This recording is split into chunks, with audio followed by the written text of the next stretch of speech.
Mortgage data out earlier this morning, and Diana Olick joins us right now with more. Diana, good morning.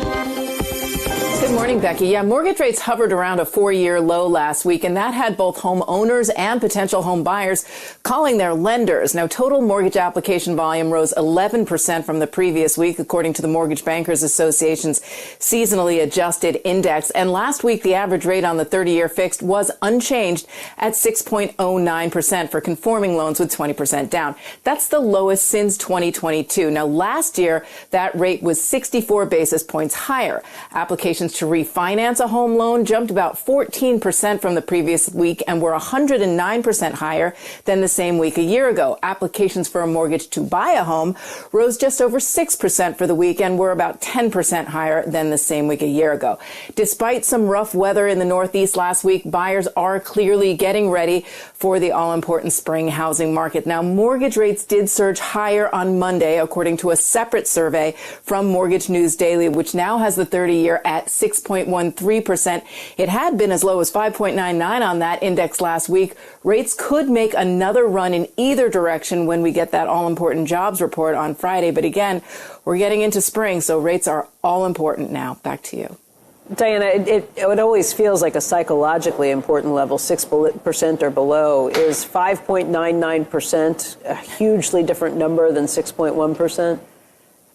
You know, emotionally, as you say, it absolutely is. You talk to buyers and they say, well, I need to have it in the 5% range. Now, this is an average, of course, so some buyers are already in 5. Some are still, in the high 6s.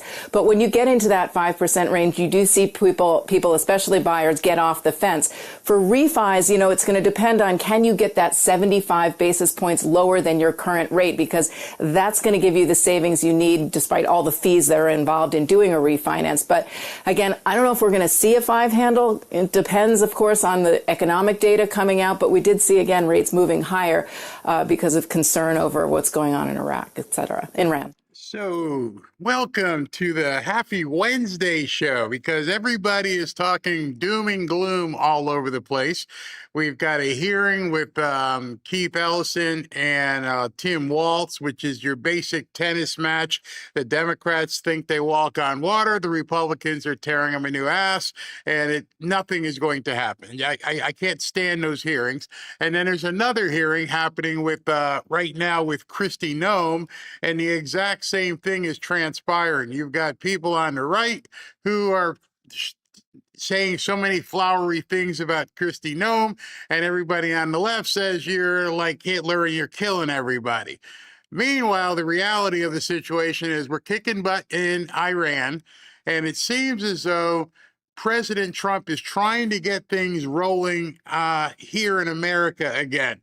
And what I'm going to show you some stuff from Scott Bessent, who had an amazing interview on CNBC this morning. That was from Diana Olick on CNBC this morning. The housing market, I hope where you are, you're experiencing it as well, is about to take off like a rocket ship for the spring sales. Things are looking up. Today, we've got the 1 o'clock press conference with Karoline Leavitt. Then at 3 o'clock, well, actually at 2:30, I've got an interview with Kevin Demerit from Lar Capital. And then at 3 p.m., we're going to be we're going to watch President Trump. He's got a roundtable on AI. So we're going to be talking a lot about business, finance, things and stuff today. If something obviously happens that is going to be jaw-dropping with Iran, we will definitely cut to it. I'm sure there's going to be plenty of questions during the press conference about Iran. But I wanted to show you that from Diana Olick and CNBC as they were talking about the housing market this morning. In addition, I want to show you this. This one here is pretty interesting.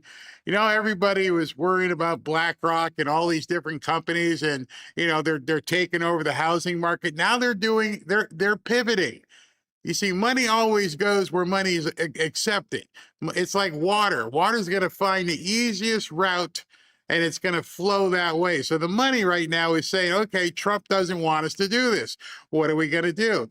And it says big investors have been fleeing for sale housing market even before Trump ordered the ban. So they knew it was coming. They knew the party was going to end. You're not going to be able to own all these houses. That's going to be against the law. Trump's going to come down on you. And they're pulling out of these markets. They are now what's called, as you see here, net sellers. Large institutional investors are now net sellers. They're selling more than they're buying. Dallas Investors, for instance, owns 9.2% of the housing stock, but account for 22.8% of the 4 new sale listings. Investors are instead pivoting to the build to rent market. So what is the build to rent market? Build to rent is, I'm not going to buy existing homes and rent them. The government's not going to let me. The government doesn't want me to do that. So what am I going to do? Well, I'm going to find some dirt and I'm going to build a home, and then I'm going to rent it. So you can't complain that they're buying up all the housing. They are going to be creating new housing. Genius. Very, very smart.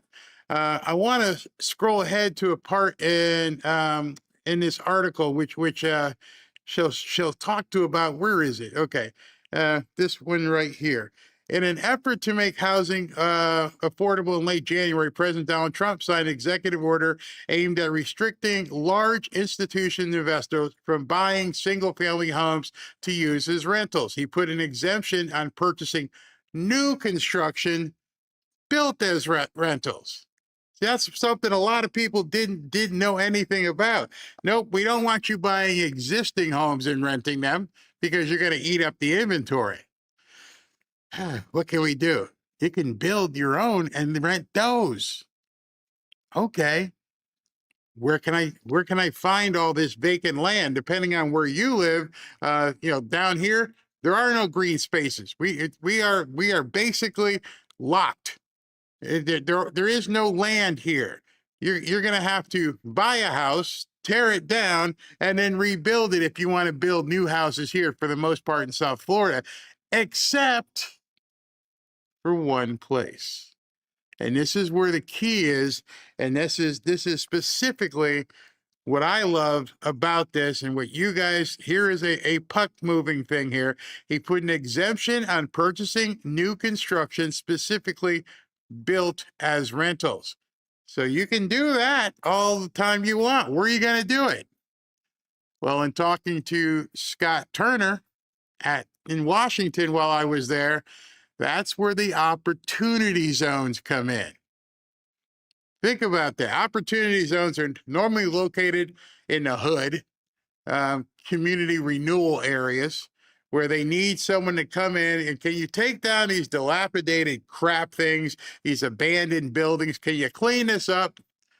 Well, if the numbers make sense, which usually in the opportunity zone they absolutely do, you can go in, basically get the government to either deed you the land or give you a really, really inexpensive mortgage, put up a house there that you have the full intention of not selling it, but renting it. So what you're going to see, and why this may be important to you, I mean, to me, because now I'm going to be looking at building a house. I know right where the opportunity zone is here in South Florida, and around me is right in Delray Beach. He and I spoke about it when I was talking about it with him in the interview. You heard us talk about it.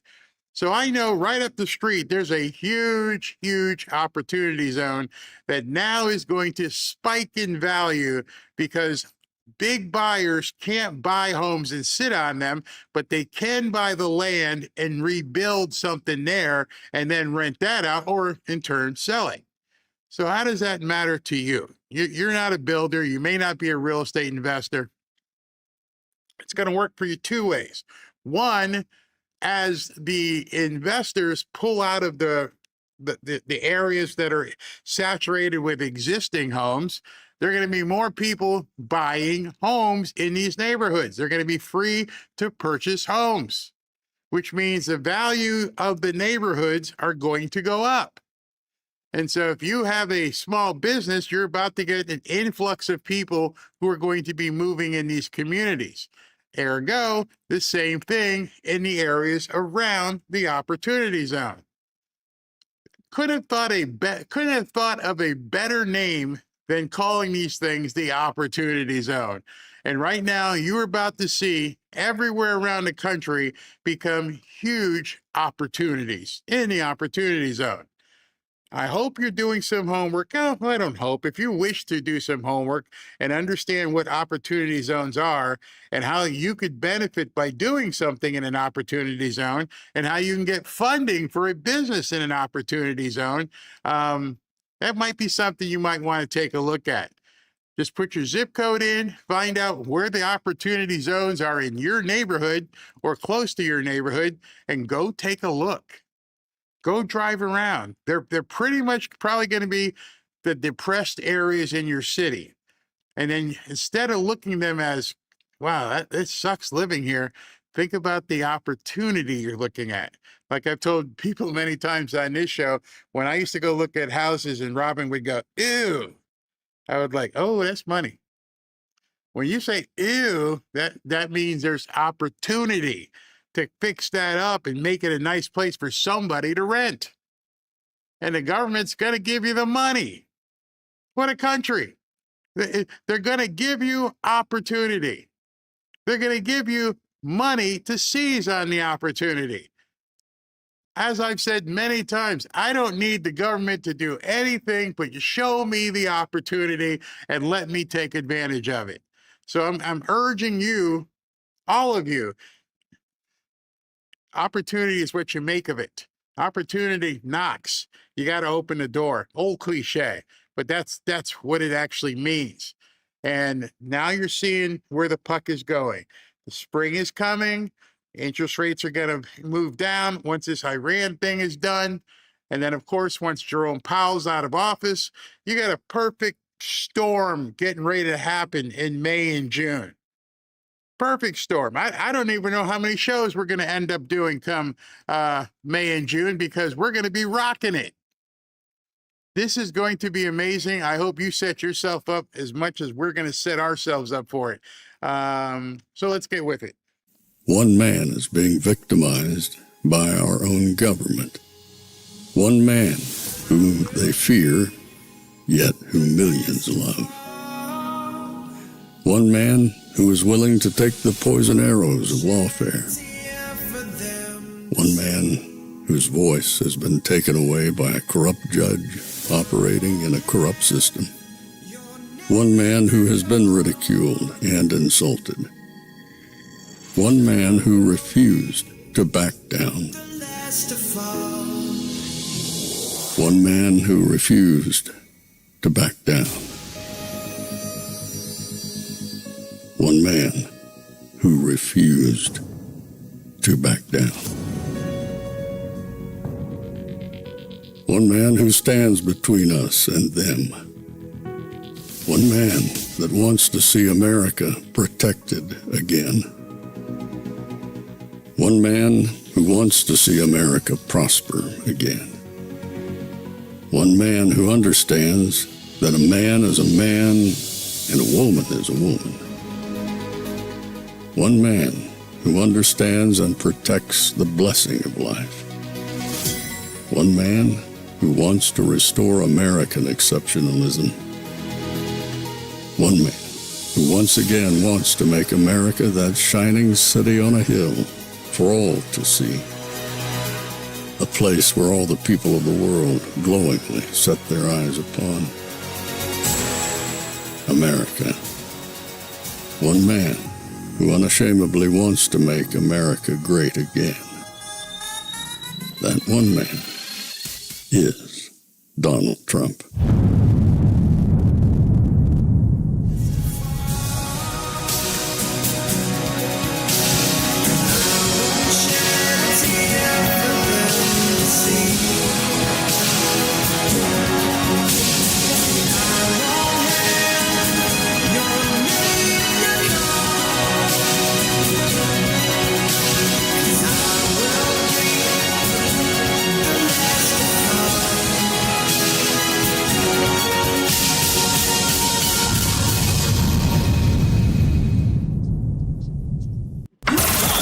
This is Fanfare with Barry Cunningham. Of the morning, Treasury Secretary Scott Bessent. Mr. Secretary, it's good to see you. Joe, good to be with you and Becky this morning. We have been, I guess, focusing on some other secretaries of war, secretaries of state, but I just have a feeling that you've been fairly busy as Secretary of Treasury in doing all you can to help in this effort with the war in Iran. Well, Joe, the Secretary of Treasury and the Secretary of Energy, so Chris Wright and myself, sit on the National Security Council, and I can tell you that we've had months and weeks of planning for an event like this. But I want to congratulate our Department of War and the leadership there. Everything is going magnificently. The execution of Epic Fury is proceeding and doing better than planned. I believe last night we took full control of the Iranian skies along with the Israeli Air Force. So the two most powerful air forces in the world now have complete control of the Iranian sky, and we began a massive bombing campaign, and we will take out their ballistic missiles and the bunkers over the coming days. You know, it's very interesting. Everyone's been focused, obviously, on Pete Hegseth, Marco Rubio, because those guys are, and General Kane, because those guys are running the actual operation. But there's more going on behind the scenes that nobody on the news is paying attention to. None of the podcast bros are paying attention to. Is what is the economic impact of everything that's happening with the Iranian conflict, war, operation, whatever you want to call it. What's going on economically? We're seeing, gold and silver look like a rhythmic heartbeat, up and down, up and down. People are talking about mortgage rates, and it's going to go up today and down tomorrow. That's not normal. That's fear. That's panic. That's people not knowing what's going to happen. Oil prices up, oil prices down. What's going on? And so when Scott Bessent showed up on CNBC this morning, I was like, this is the guy I want to hear. I'm not the one flying a B-52. I'm not dropping bombs. I can watch the war. I can watch things blow up. Tell me what you're going to do to make sure everybody here in America is going to be okay, stable, or even prosperous financially because of what's going on in Iran. So many intersections in what we're military is trying to do, what President Trump is trying to do, and what you and the Energy Secretary control, especially with what we're hearing about the Strait of Hormuz. We're watching oil prices. I guess you out of the corner of your eye saw the stock markets around the world. Pretty good performance in this country over the last two sessions, given what we're undertaking at this point. Well, Joe, if I put on my hat from my previous life as a fund manager, this was a well-telegraphed geopolitical event. The crude market had already moved substantially over the past 2 months, so the move we saw on Monday wasn't even in the top 50 moves in crude. And again, what I can tell you is that there's been a lot of biased and bad reporting here, and I would encourage everyone to look through the noise and see where we are going on the other side of this. In terms of the crude markets are very well supplied. There are hundreds of millions of barrels on the water away from the Gulf, but more importantly, we have a series of announcements that we're going to be making. We began yesterday with the announcement that DFC will provide the insurance for both the crude carriers and the cargo ships operating in and around the Gulf over the weekend. Lloyd's of London nullified the insurance, so U.S. government is going to step in, and when it is appropriate and should it be needed, the U.S. Navy will provide safe passage through the straits for the oil tankers. We're a different country now in terms of production, obviously, and obviously President Trump has something to do with that, and we're well supplied in this country now, but it is a global market price and everything else. Any thought, Mr. Secretary, of tapping any of the SPRs? I mean, we tapped it there was an election coming, and we tapped it because prices were too high in the last administration. And any reason to do that now? Again, Joe, the Secretary Wright, the National Security Council, President Trump, we've all been coordinating on this well in advance. We believe the market is very, very well supplied. We are in contact with many of the countries around the world via the IEA.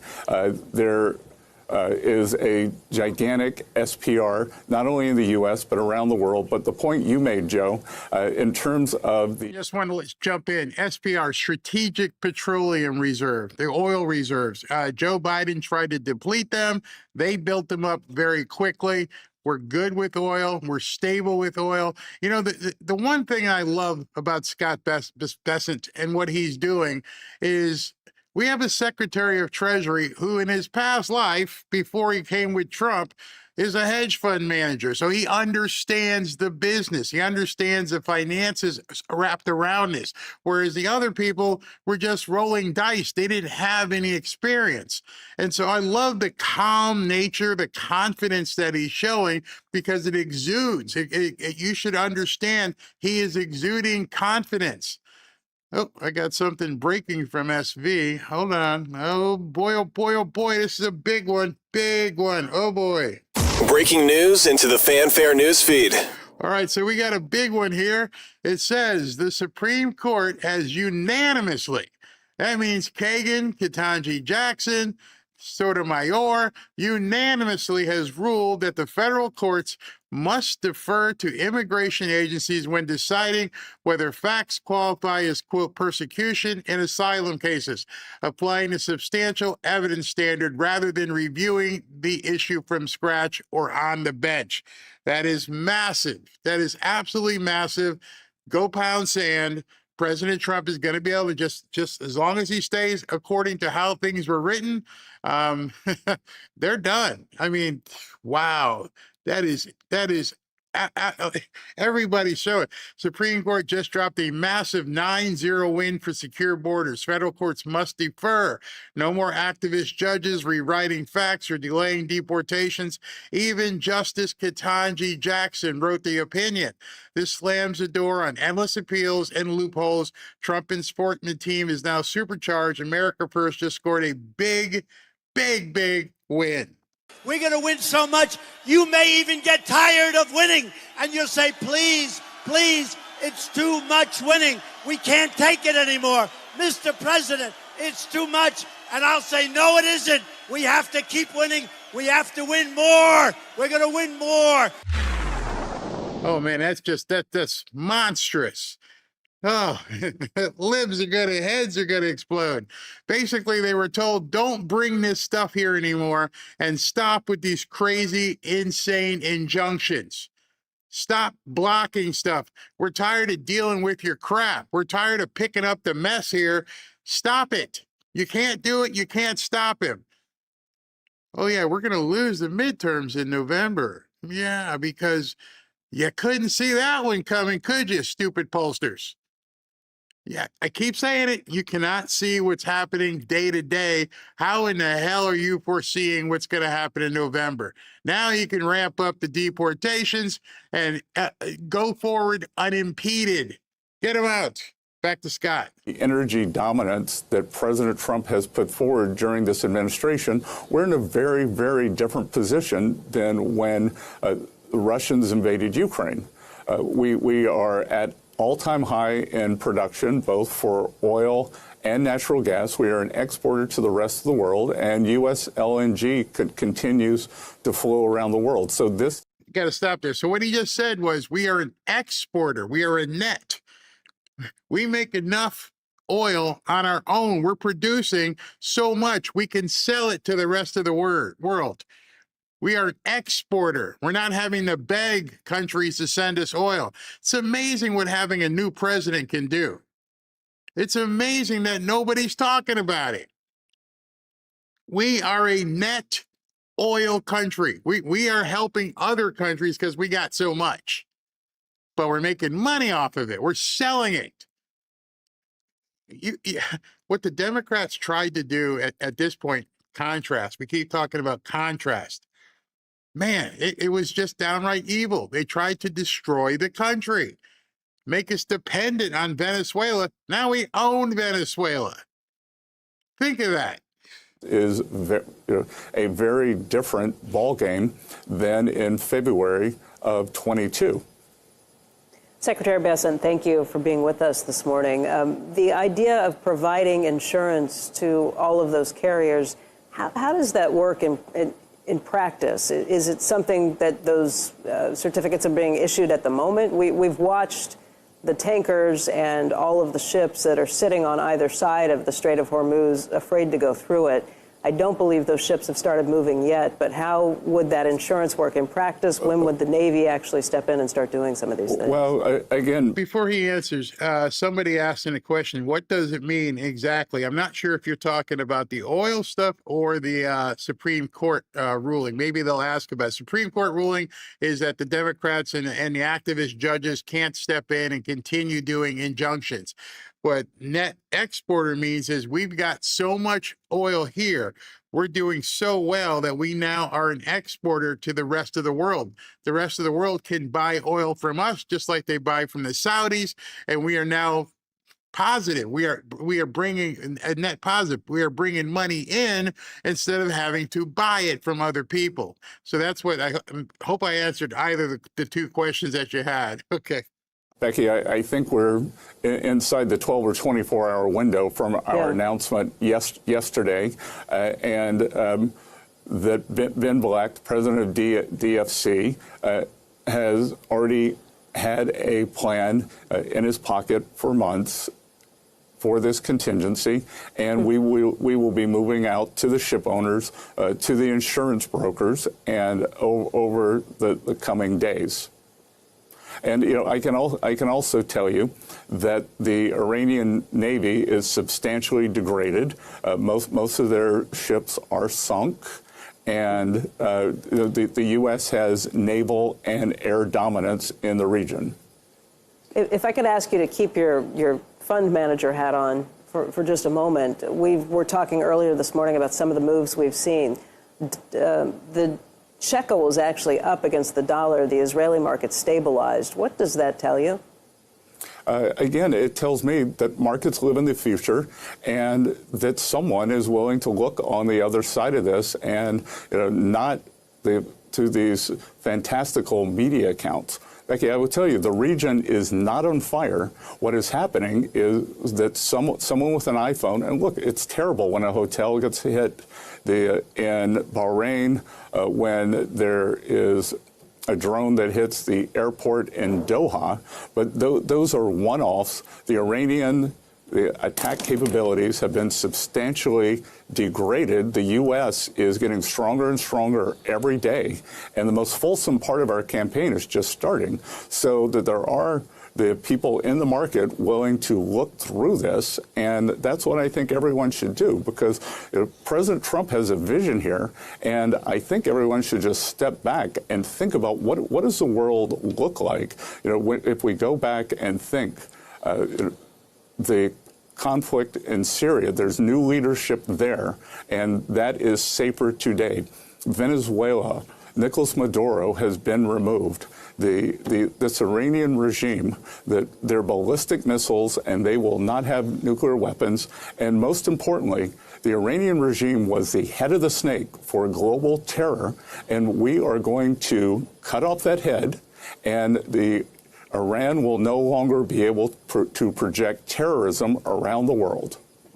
One of the things he said right there that I want to bring your attention to as the feed just came up, when he said markets look to the future, that sounds very much like skate to where the puck is going to be. Not right now, not tomorrow. What's going to happen when this is done? You see, the people who panic are the ones who make mistakes. You panic right now and start making moves while this war or operation is happening. That's the mistake. I think Kevin Demerit will say it as well. Right now, what you have to do is look forward into the future as to what is going to happen when all of this is settled. When all this is settled, then there is no more terrorist state called Iran, and oil is flowing, and trade is going back and forth through the Strait of Hormuz. When we are openly safe, being able to do whatever we want with Venezuela, with the tariffs and how he's going to restructure those, markets look to the future. You should be looking to the future. I mean, I'm not going to tell you what you should do. I'm looking to the future. We are specifically making all of our moves personally in our family. All right, where are we going to be and what do we want to do come June, July, and August?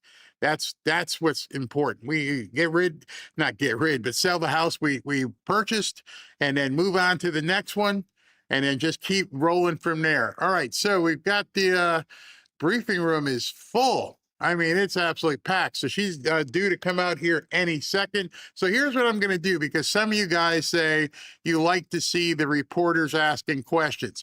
If that's the case, you want to see the reporters asking questions, I'll carry the Fox feed as long as I can until they cut it off or whatever, because for some reason they go away. But if you want to see them take the picture of the people asking questions, we can go with that feed first and see how that works. I've got 2 different feeds ready to go. But let me take a second and talk to you about one of today's sponsors. Today's sponsor is Brightcore.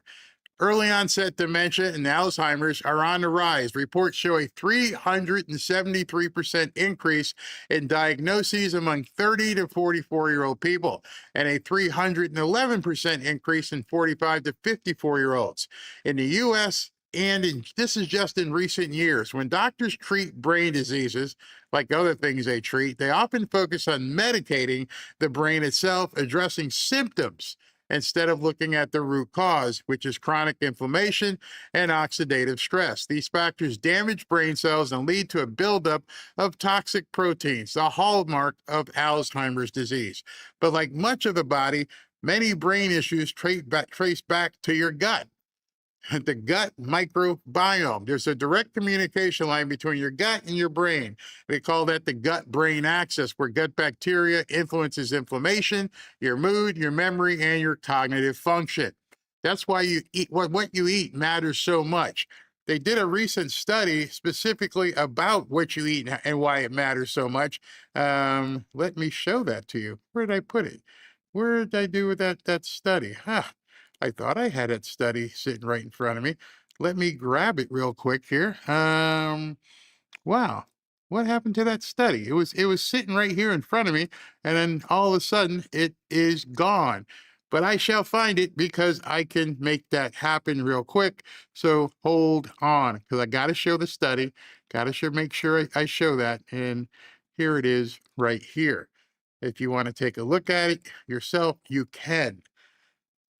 This study proved that there was a relationship between the gut and the brain. Kimchi contains over 900 probiotic strains, and studies show its bioactive compounds help reduce inflammation, protect brain cells, and even improve memory and cognitive function by preventing something called amyloid beta plaque buildup. That's pretty interesting. Big word for that. I never knew what it was. That's why Brightcore created Kimchi One. It delivers all the benefits of real kimchi in convenient capsules. No taste, no smell, virtually little sodium, if any, made in the USA and non-GMO. So if you'd like to get some of this Kimchi One, which many of the people here in Fanfare have gotten, you can just simply go to and get your exclusive offer by clicking the link in the description for up to 25% off your entire order, or for an even better deal, call my friends at Brightcore for up to 50% off your order and free shipping. Give them a call now at 888-418-6738, 888-418-6738. All right, I'll be back in 90 seconds.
Back to Fanfare with Barry Cunningham.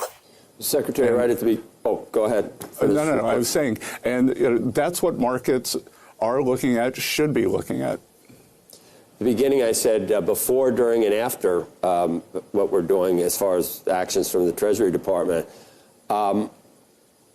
Keep your fund manager hat on. You have said that some of the sanctions and other actions taken months ago caused what not everyone understands, but a dollar shortage that in some way may have at least made it a more fertile environment for the protests that obviously caused a reaction in 30,000 deaths and maybe precipitated what we're doing right now. Can you go into exactly what you meant by that and it was intentional? Sure, Joe. So last March, President Trump gave the order for Treasury to exert a maximum pressure campaign on Iran. I said at a speech at the Economic Club of New York in March that I predicted that the Iranian currency would collapse, that we would see the economy collapse thanks to this maximum pressure.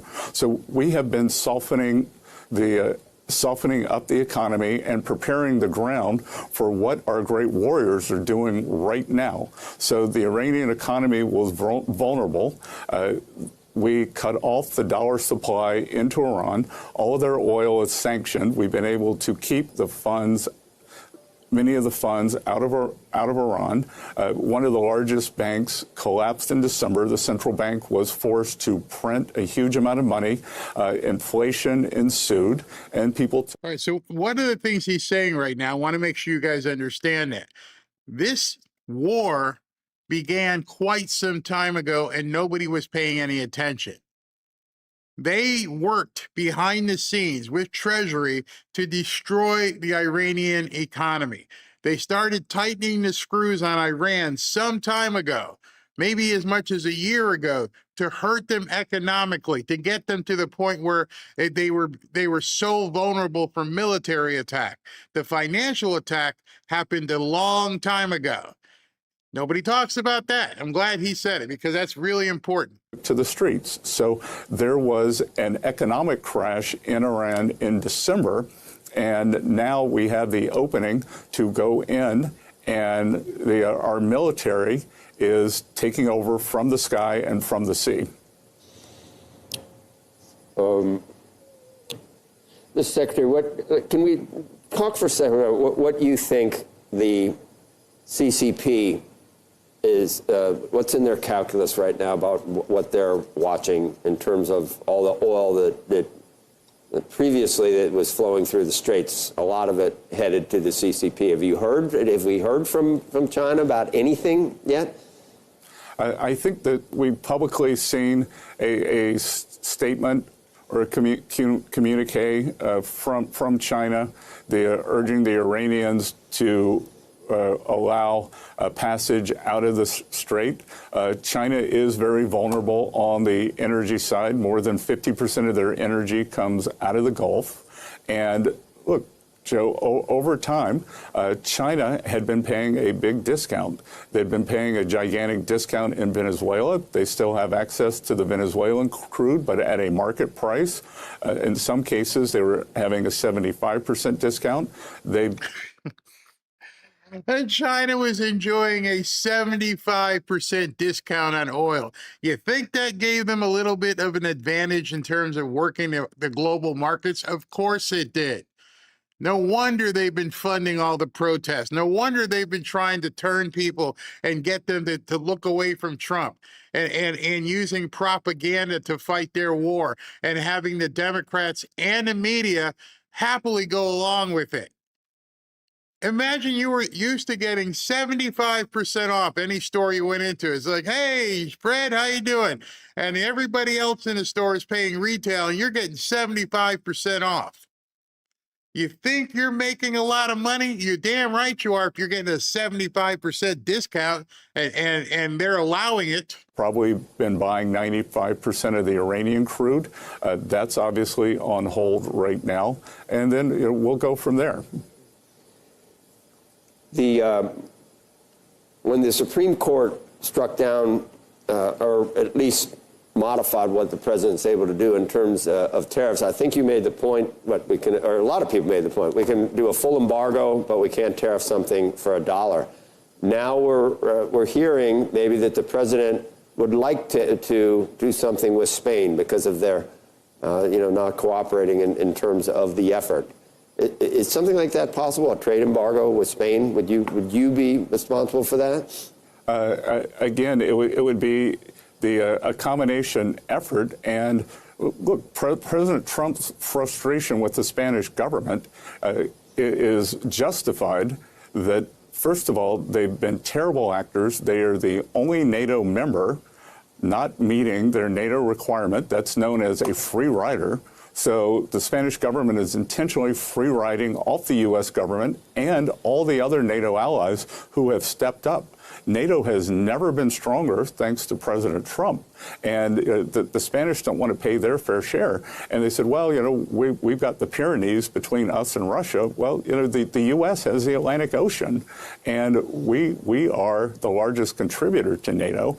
And then it was unacceptable over the weekend that the Spanish were highly uncooperative regarding the U.S. bases and what we could do with our planes as we began executing on Operation Epic Fury. So anything that slows down our ability to engage and prosecute this war in the fastest, most effective manner puts American lives at risk. The Spanish put American lives at risk.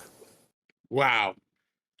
He's calling it like you see it. So if Spain decided they didn't want to help America, but they were involved in NATO and you weren't paying your bills on top of that, yeah, let's turn them off. I mean, I don't know. I can look around. I don't think I buy anything from Spain.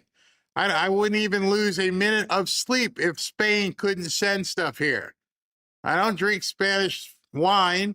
I don't, lima beans. No, that's from Peru or so. I don't even know. You guys know what you buy from Spain? Pork cheese? I don't know. Would any of you lose sleep if all of a sudden you couldn't do business with Spain? Not me. Mr. Secretary, the president has said that he will raise the global tariff to 15%. I believe it still stands at 10% today. Do you know when that change will be implemented? Becky, that's likely sometime this week. And again, that's under something called Section 122, and that's a 150-day authority. And during that time, during the 150 days, we will see studies from U.S. TR on Section 301 tariffs, from Commerce on Section 232. And it's my strong belief that the tariff rates will be back to their old rate within 5 months. And those are very fulsome authorities that they have survived more than 4,000 legal challenges. They are more slow moving, but they are more robust. Secretary, we're obviously, we would like to talk to you about everything if we could. I don't know how much time you have this morning, but the dual mandate we can talk about, but we can talk about the Fed in terms of when you expect some movement on the Warsh nomination as well. But I guess I'd start with a discussion we were having about jobs earlier, and the new jobs, the number has come down, the average per month. But you have pointed out again and again, there's less government jobs being added, or in general with this administration, because of the overriding effort to privatize the economy. Is 4.4% with what you're trying to do, is that unemployment rate as low as you would expect? No, Joe, and again, so there are several components here. One is the government saw a large net contraction in 2025, and we saw private sector jobs created. The other is the effect of 2.5 million illegal aliens leaving the workforce. So the monthly jobs number does not need to be as high for that. And see, that's really important, very important, because when people start talking about the unemployment rate is moving this way or that way, they are not understanding that it's by design. We're gonna get rid of government employees, and we're gonna get rid of people who aren't supposed to be in this country. Once those people are deported, or if they self-deport, or they just too afraid to leave their homes, then there's a lot more jobs available that aren't being filled. So this is all by design, but it's designed to make America stronger. we are at the lowest level as a percent of the total workforce for government jobs since 1966. We are seeing a technology-driven productivity boom. But the other way to get productivity going, Joe, is to have the private sector create the job growth, not the government. As President Trump says, he could create 2 million jobs anytime he wanted, but they would all be government jobs. And these are the high-paying jobs. We saw construction pick up by 40,000 last month, and I expect that's what we're going to see for a while. We're seeing this CapEx boom, and with the CapEx boom, they start out as construction jobs and morph into factory jobs. A couple of months ago, I was in my home state of South Carolina, 2 factories going up. Boeing, thanks to the president's trade deals, is expanding their Dreamliner facility in my hometown, Charleston, South Carolina, by 50%. So construction jobs will turn into 1,000 factory jobs. In Sumter, South Carolina, we made the first rare earth magnet in the U.S. in 25 years at a factory there. That was 300 construction jobs. Turns into 300 factory jobs that could go up to 3,000. So I am very, very bullish on the jobs market this year. The other thing that we have seen over the years, I've had very robust predictability with the jobs market, looking at the temporary employment market, and temporary employment market's been very strong the past couple of months.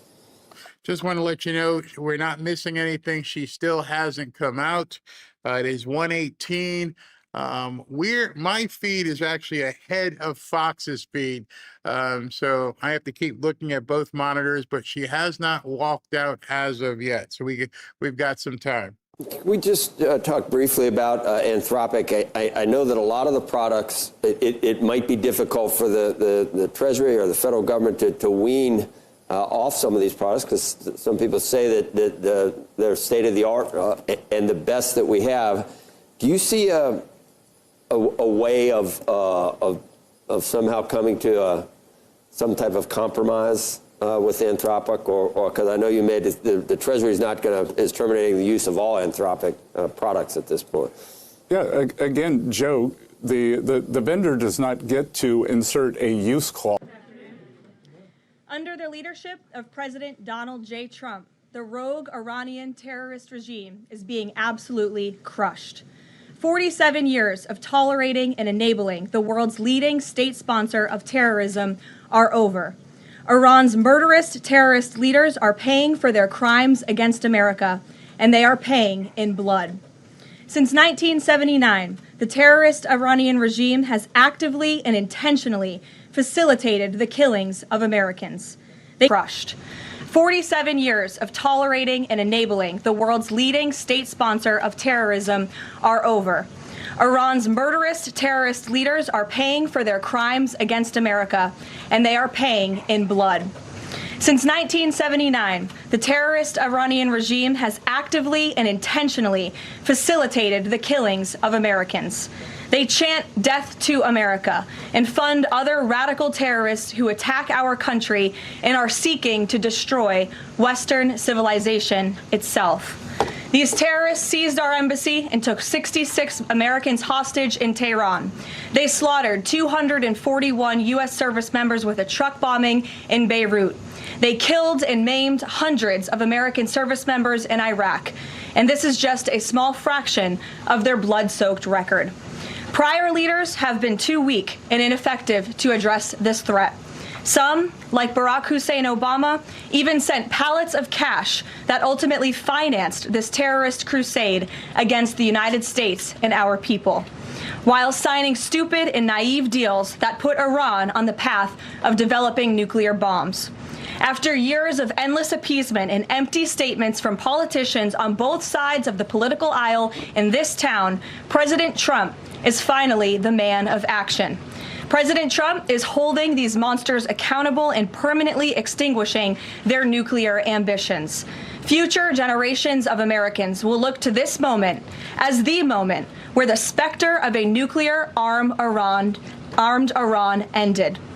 At the beginning of Operation Epic Fury, launched last weekend, President Trump laid out clear objectives to the American people on what the U.S. military seeks to accomplish through these major combat operations. Number one, destroy the regime's deadly ballistic missiles and completely raze their missile industry to the ground. Number two, annihilate the Iranian regime's navy. And so far, we have destroyed more than 20 Iranian ships, including their top submarine last night, using a torpedo for the first time since World War II. There is not a single Iranian ship underway in the Arabian Gulf, Strait of Hormuz, or the Gulf of Oman. Number three, Operation Epic Fury will ensure the regime's terrorist proxies in the region can no longer destabilize the region or the free world and attack our armed forces. And thus far, Iran's proxies are hardly putting up a fight. Number four, this mission will guarantee that Iran can never obtain a nuclear weapon. It's safe to say that thus far, Operation Epic Fury has been a resounding success. American forces have struck more than 2,000 targets, destroying hundreds and hundreds of ballistic missiles, launchers, and drones. As the Department of War said this morning, we expect to have complete and total dominance over Iranian airspace in the coming hours, clearing the skies for our brave warriors to continue achieving these noble and long sought-after objectives. There's been a lot of misreporting and intellectual dishonesty from the American media on why President Trump decided to launch this operation. So let me remind you, Operation Midnight Hammer, which took place last June, obliterated Iran's 3 major nuclear sites. Yet the terrorist Iranian regime has remained fully committed to rebuilding its nuclear program. How do we know this? Because Iran has pursued this path of war and violence despite President Trump dispatching 2 of his top and most trusted negotiators to engage in exhaustive and good faith negotiations to try and reach a deal. And the world knows this president's preference is always peace and diplomacy first. Look no further than the 8 additional global conflicts he has ended in the past year as proof. Unfortunately, the terrorist Iranian regime refused to negotiate in good faith.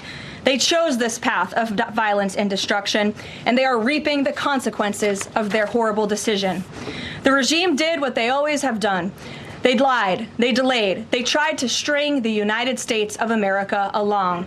They wanted to buy themselves time to continue building ballistic missiles and other deadly weaponry that could harm our U.S. personnel and troops in the region, and to continue aggressively pursuing their unacceptable nuclear ambitions. U.S. negotiators offered to lift crippling sanctions on Iran and even provide nuclear fuel to Iran at no cost to support a civil nuclear power program. They additionally had the opportunity to accept U.S. support as an investor in potential projects to develop peaceful nuclear energy together under a mutually agreed upon framework. Yet in response, Iran would have to forfeit their enrichment capacity once and for all. But Iran rejected. They accepted none of these generous and unprecedented offers by the United States. Simply put, they refused to say yes to peace. And their refusal made clear that their #1 priority was building a nuclear weapon with which to threaten the United States of America. Again, the country they have been chanting death to for nearly 5 decades. Let me state this again clearly.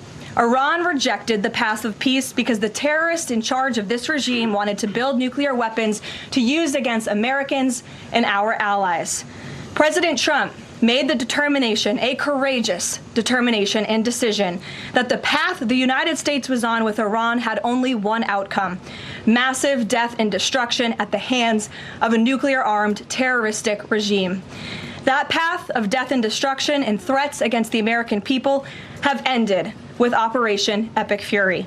Operation Epic Fury has forged a new path that will better ensure the security of the United States and our people. The terrorists made a bet that President Trump would be like many of his predecessors, that he would just talk and he would refuse to enforce his clear red lines. But that has proven to be a catastrophic error in judgment. When President Trump makes a threat, and I have reiterated that threat many times from this podium to all of you over the past year, President Trump does not bluff. The president's words are backed up by the mightiest warriors in the world who possess the most sophisticated capabilities this world has ever known. 49 and counting of the most senior Iranian regime leaders, including the supreme leader, have already been wiped off the face of the earth. Make no mistake, killing these brutal terrorists is good for America and makes the world a much safer place. I want to also extend our prayers and condolences to the families of the 6 U.S. military service members who have been lost in Operation Epic Fury. These heroes represent the very best among us. They laid down their lives in defense of our country, and we will never forget their legacy or their sacrifice. As the president said, we grieve for these American patriots and their families as we continue the righteous mission for which they gave their lives. President Trump intends to attend the dignified transfer of these American heroes to stand in grief alongside their families. I understand the Department of War is working on scheduling this transfer, and we will provide updates at the appropriate time. Finally, the Trump administration is also doing everything within our power to protect Americans in harm's way. Since the launch of Operation Epic Fury, more than 17,500 Americans have safely returned home from the Middle East, with over 8,500 American citizens returning home to the United States just yesterday alone. If you are a U.S. citizen in the Middle East looking to return to the United States, the Secretary of State asks that you please register with the State Department at step.state.gov. The State Department will identify where you are and provide travel options directly to you. The administration is already rapidly chartering flights free of charge and booking commercial options, which we expect to become increasingly available as time goes on and the success of this mission further comes to fruition. I know the President and Secretary of State Rubio have been in touch as well with our allies in the region directly about this problem, making it clear that it is a priority of the United States of America to bring every American home. The Trump administration will not rest until every American is home safely and until the terrorist threat from Iran has been completely destroyed. With that, I'll take your questions. Eric, why don't you kick us off today? Thank you for being here. Karoline, thanks so much for having me. It's great to be here. As you mentioned, Iran's regime, its leadership has largely been decimated. Do we have a sense right now of who is actually calling the shots in Iran? And we're also hearing reports that the Supreme Leader's son may be named his successor. Do you have any more information about that? I just had a quick follow-up as well. Sure. We've seen those reports as well, of course, and this is something that our intelligence agencies are closely monitoring and looking at. The truth is, we'll have to wait and see. The president has said repeatedly that the objectives of Operation Epic Fury are the 4 military objectives that I laid out for you previously, to destroy Iran's navy, to destroy their ballistic missile capacity, to ensure their proxies in the region can no longer harm Americans, and to also ensure that they can never obtain a nuclear weapon. As for what comes next for Iran, the president has said, of course, it's a good thing for the United States to want freedom for the Iranian people, and ultimately we hope that freedom rests in their hands. Karoline, we see the Arab and Muslim nations coming under fire as well. President Trump's vision for the region has been to bring the Arab and Muslim nations to the table together, Abraham Accords, obviously, with Israel. If this regime topples, could we see a new day in the region and really a new Middle East come out of this when the dust settles? Well, the greatest deterrent to true and long-lasting peace in the Middle East has always been the rogue Iranian terrorist regime. And our Arab and Gulf partners in the nation admit that, as well as, of course, our close friend and ally Israel.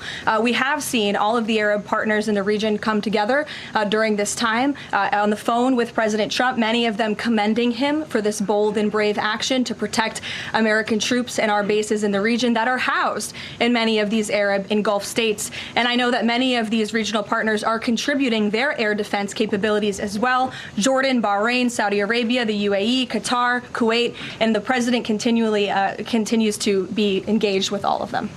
Welcome. Garrett. Also have two, if you'll humor me. Axios, I think, was the first to report this morning this phone call between the president and Prime Minister Netanyahu, saying that Netanyahu had given the U.S. this information about where the Ayatollah would be and then he'd be with his deputies on Saturday. How important was that information in the president making the decision to strike where and when he did? I think it was important with respect to the timeline, but I think the president, prior to that phone call, had a good feeling that the Iranian regime was going to strike the United States assets and our personnel in the region. And the president was faced with a choice.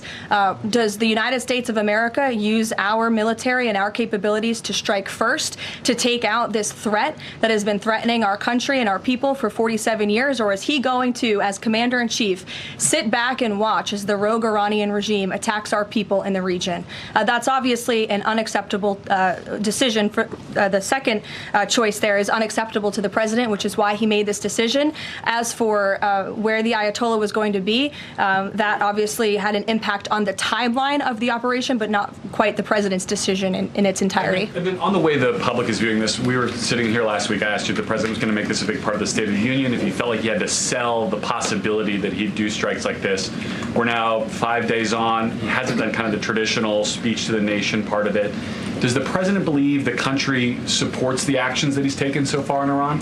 I think he does, and I think the president knows the country is smart enough to read past many of the fake news headlines produced by people in this room that this action was unjustifiable. Again, this is a rogue terrorist regime that has been threatening the United States, our allies, and our people for 47 years. And the American people are smart enough to know that, and they've also been smart enough to listen to the president himself, not just over the past year in this second term, but during his first term as president, and also for the past 40 years of his life. This is a president who has been remarkably consistent on this issue, that Iran can never obtain a nuclear weapon.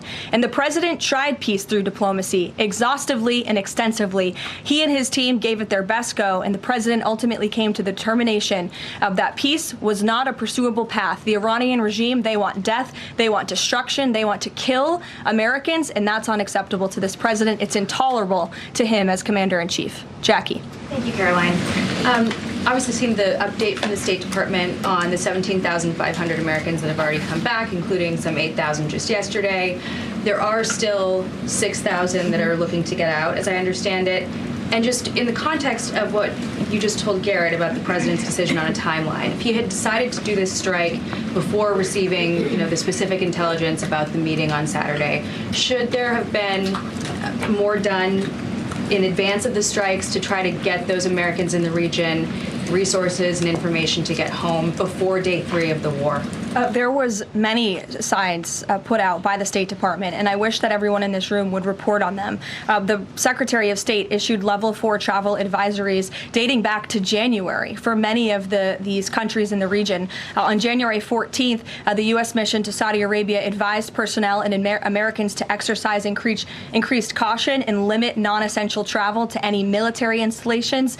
On February 11th, the U.S. Department of State Consular Affairs shared a list of countries with level 4 do not travel advisories. You can't be much more clear than that. Do not travel to these following countries. On February 23rd, the U.S. Embassy in Lebanon ordered non-emergency government personnel and family members to leave Lebanon due to safety risks, and we helped them do that. On March 2nd, the State Department urged U.S. citizens to depart Lebanon immediately. With respect to Iran, on February 27th, the Secretary designated Iran as a state of sponsor of wrongful detention and stated no American should travel to Iran for any reason. And again, on February 27th, the U.S. ambassador to Israel warned Americans to leave Iran, and they provided travel advisory alerts through the U.S. Embassy in Jerusalem. So the State Department was all hands on deck on advising extreme caution and do not travel alerts to Americans in the region. With respect to the Americans who are still in the region now, again, the State Department is asking that they register at the website so they can directly identify you do. And we are actively and rapidly working to charter flights. There is some commercial flights that are taking off intermittently from these countries, and we plan to get Americans on board as quickly as possible, again, free of charge to them. And we have some additional measures that I think will be announced in the coming days. Again, I can also reiterate from the president's perspective, this is something he's brought up directly with our allies and partners in the region, that we expect their help in getting Americans home, and we will do that, and we will not rest until every single American is returned home safely. Thank you. And then one follow-up just on how people might be experiencing this at home.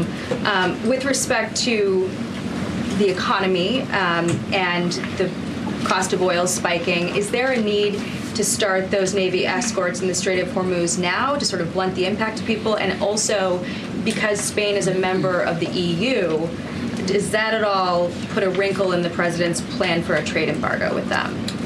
With respect to Spain, I think they heard the president's message yesterday loud and clear. And it's my understanding over the past several hours they've agreed to cooperate with the U.S. military. And so I know that the U.S. military is coordinating with their counterparts in Spain. But the president expects all of our European allies, of course, to cooperate in this long sought after mission, not just for the United States, but also for Europe, to crush the rogue Iranian regime that, again, not only threatens America, but also threatens our European allies as well. With respect to oil prices and the economy here at home, of course, this is something that Secretary Bessent, Secretary Wright, the National Economic Council of Energy, that is led by Secretary Burgum, has been long working on and well in advance. Yesterday, President Trump announced the U.S. Development Finance Corporation will provide political risk insurance at a very reasonable price for crude carriers and cargo ships operating in and around the Gulf. And as you pointed out, Jackie, the president said if necessary and when appropriate, the U.S. Navy will begin escorting tankers through the Strait of Hormuz. I think it speaks to why this action was so necessary, that ultimately the energy industry is going to benefit from the president's actions with respect to Iran, because Iran will no longer be controlling the Strait of Hormuz and restricting the free flow of energy, which, as you all know, controls 20% of the world's global oil supply. Thank you. Sure. Thanks, Karoline. The president said yesterday there wasn't time to make evacuation plans because this all happened so quickly. Given how critical the president has been of the chaotic evacuation from Afghanistan by the last administration 5 years ago, why wasn't there more of a focus on evacuation plans from the Middle East that could have been at least put in place, ready to go before the strikes this weekend? Again, I just laid out for you that there have been plans in place and that the State Department has been very clear to the American people traveling within this region not to travel to these regions. We gave notices to leave immediately the countries where these Americans were within. And unlike the previous administration, we actually have a number. We actually have identified the number of people in the region who have requested help. We are in direct contact and engagement with them. And you have to keep in mind, there's a few thousand people who have requested assistance to come home in comparison to the millions who we understand are in the region. So we will help every single American who wants to come home if they're making that request of the State Department. But Americans who called the State Department hotline as recently as last night were being told, we can't help you, you have to make your own plans. Well, the line was updated, and I expect every single person in this room to report on that accurately so that information can be relayed appropriately to your audiences and to the American people. I think as journalists, you all have a responsibility to let them know that the line has been updated accordingly with the proper guidance, because I saw many people in this room very quick to do selfie videos with the line yesterday, but not so quick to report on the corrected message today.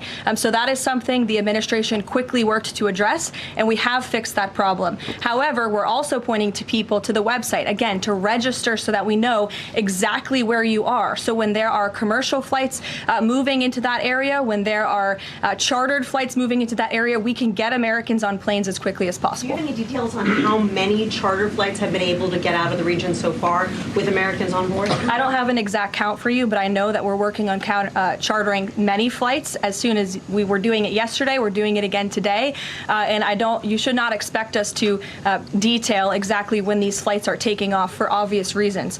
The Iranians have shown that they are not going to hesitate to target civilians in the region, which is completely intolerable. But for safety and security reasons, we're not going to be broadcasting when flights full of Americans are going to be taking off, obviously. Danny. At the top there, you said that the Iranian regime is being absolutely crushed. Can you explicitly say then whether or not regime change is a goal of President Trump's operation?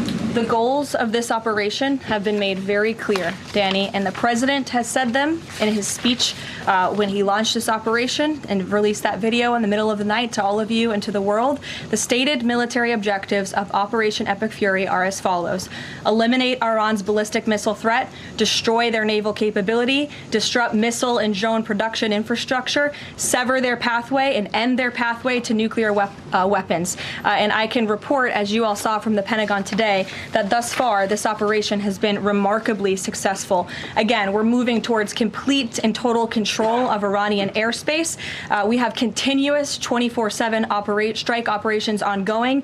We've had more than 2,000 targets that have been struck. Nearly 2,000 munitions have been employed. The first 24 hours of this campaign were described nearly as twice the scale of the 2003 shock and awe campaign. And we've seen that the enemy, the Iranian rogue regime, their retaliatory strikes against the United States and the threat reduction has reduced significantly. If you look at the Iranian ballistic missile launches, they're down 86% from day one levels. So while the United States military continues to increase its complete dominance over this rogue regime, they are weakening day by day. Regime change is not a phrase that you would want to use. Again, Operation Epic Fury, I just detailed the goals and objectives of this very quickly. But obviously, as the president has said numerous times, do we want to see Iran being led by a rogue terrorist regime? No, of course not. So any day the United States of America is taking out a terrorist is a good day for our country and a good day for our people. So given that point that you just make about the United States wouldn't mind seeing the government overthrown, certainly President Trump has talked about wanting to see Iranians overthrow the government. Has the president considered at all kind of how he views a U.S. role, if any, in Iran post-conflict? I think it's something the president is actively considering and discussing with his advisors and his national security team. But again, right now, the focus, minute by minute, hour by hour, day by day, is on ensuring the quick and effective success of Operation Epic Fury. Sure, go ahead. I want to ask you about the U.S. munitions stockpile. I don't even know who's speaking because I wasn't looking at you. But you can ask a question and then I'll go to you. Karoline, I want to ask you about the U.S. munitions stockpile. President Trump posted on Truth Social on Monday that the U.S. still has a good supply of weapons, but that we're not where we need to be. What does he mean by that? And does President Trump then want to ask on Congress to pass a supplemental to increase funding for missile interceptor systems like the ones being used to defend U.S. bases in the Middle East from Iranian missiles? I don't have any updates for you on congressional asks from the president. As you know, under this president, we have significantly increased our defense budget, which is a good thing for the United States, for our national security, and for protecting our homeland. With respect to munitions, ammunition, weapon stockpiles, the United States of America has more than enough capability to not only successfully execute Operation Epic Fury, but to go much further. And we have weapon stockpiles in places that many people in this world don't even know about. However, the president in that post was pointing out that, unfortunately, we had a very stupid and incompetent leader in this White House for 4 years who gave away many of our best weapons for nothing, for free, to another country very far away by the name of Ukraine. So the president was pointing out how that was an unwise decision, but nevertheless, don't doubt the strength and the might of the American military. And I will also add, President Trump has rightfully been calling on defense contractors in this country to rapidly and aggressively produce American-made weapons because they are the best in the world, and the president always likes to get things done as quickly as possible, and so he's been quite vocal in his efforts to try to speed up our defense industry to protect our homeland. Karoline, go ahead. Karoline, could you tell us about the president's current thinking about ground troops and whether they could be used? If they were to be sent into Iran, what would they be used for? What's the situation of that? Well, they're not part of the plan for this operation at this time.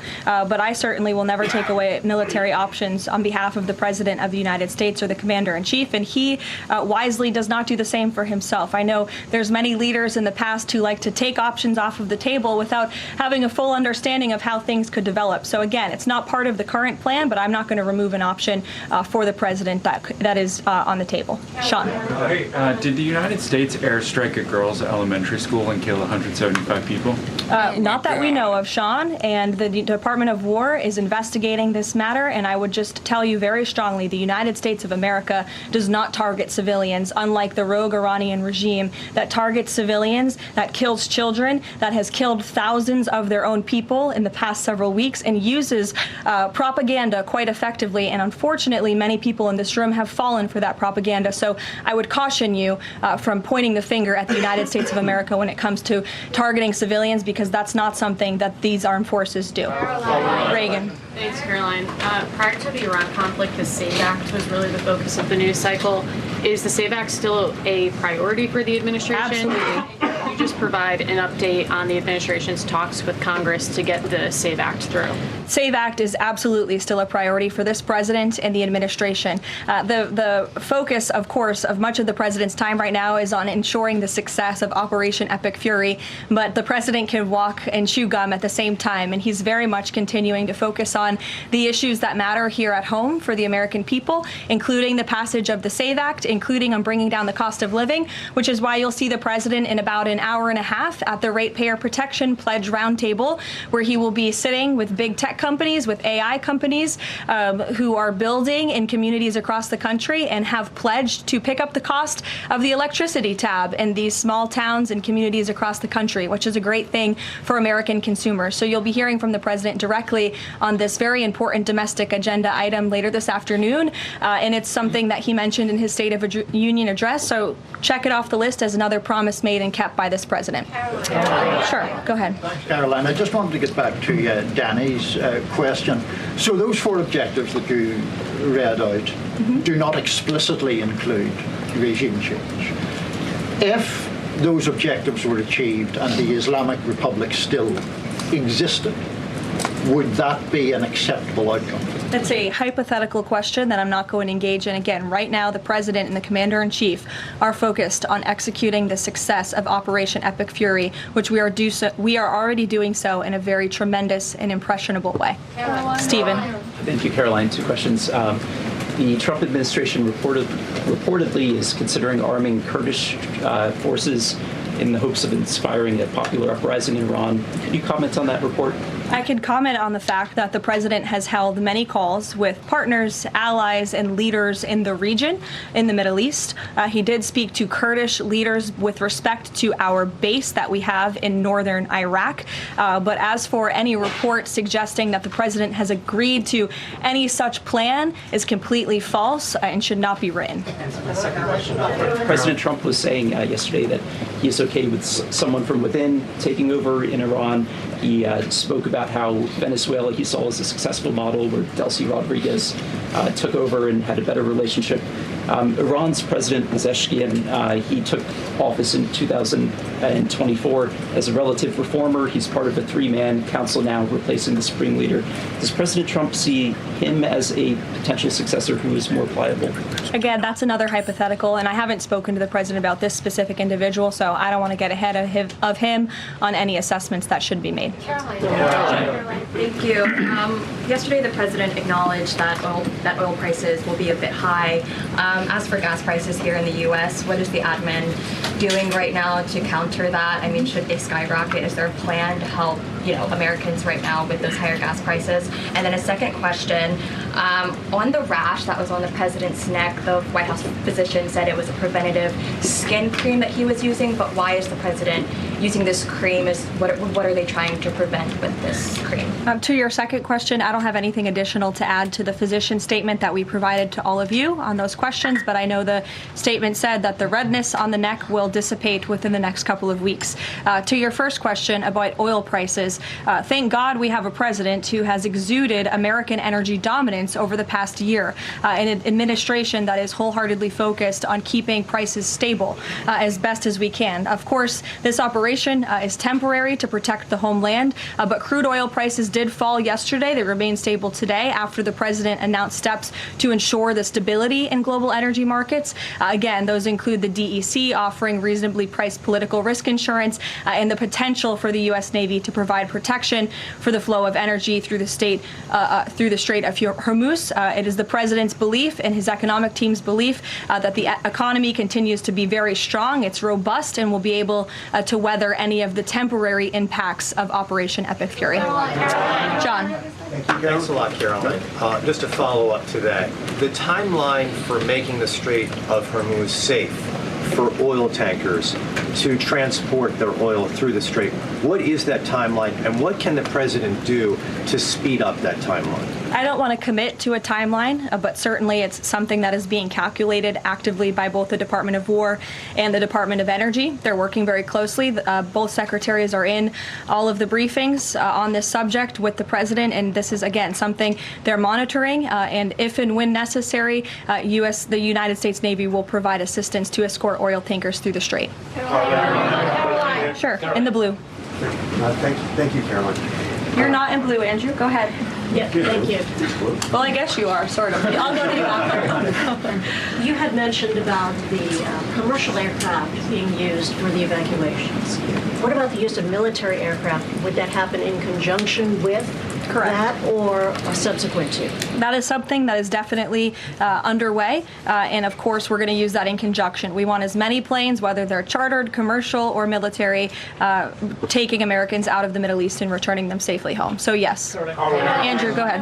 Karoline. You're welcome. At the top of the briefing, you listed a long list of grievances against the Iranian government, going back to the takeover of the embassy in '79, barracks bombing in the '80s, etc. But no one from the administration has laid out the imminent threat that was supposed to be taken care of by this. And the rationales offered by, say, Secretary Rubio, the president's national security advisor, said that the threat was retaliation against American interests from Iran after Israeli strikes. The president says it was his own feeling that Iran was going to attack. Why is it that across the administration you can't say what the imminent threat against the United States was that required us to launch this? And also, Prime Minister Starmer told Parliament today that his reason that he didn't allow the use of British bases was that he was not satisfied that there was a lawful basis and a viable, thought-through plan. Was there an attempt to provide the UK government with a legal basis for these strikes and a viable, thought-through plan? To the first question, I completely reject the premise of your question. You have had the President of the United States, the Secretary of War, the Chairman of the Joint Chiefs, the Vice President of the United States, the Secretary of State, and now I am out here today to explain to you exactly what led the President to make the decision to launch Operation Epic Fury. And President Trump does not make these decisions in a vacuum.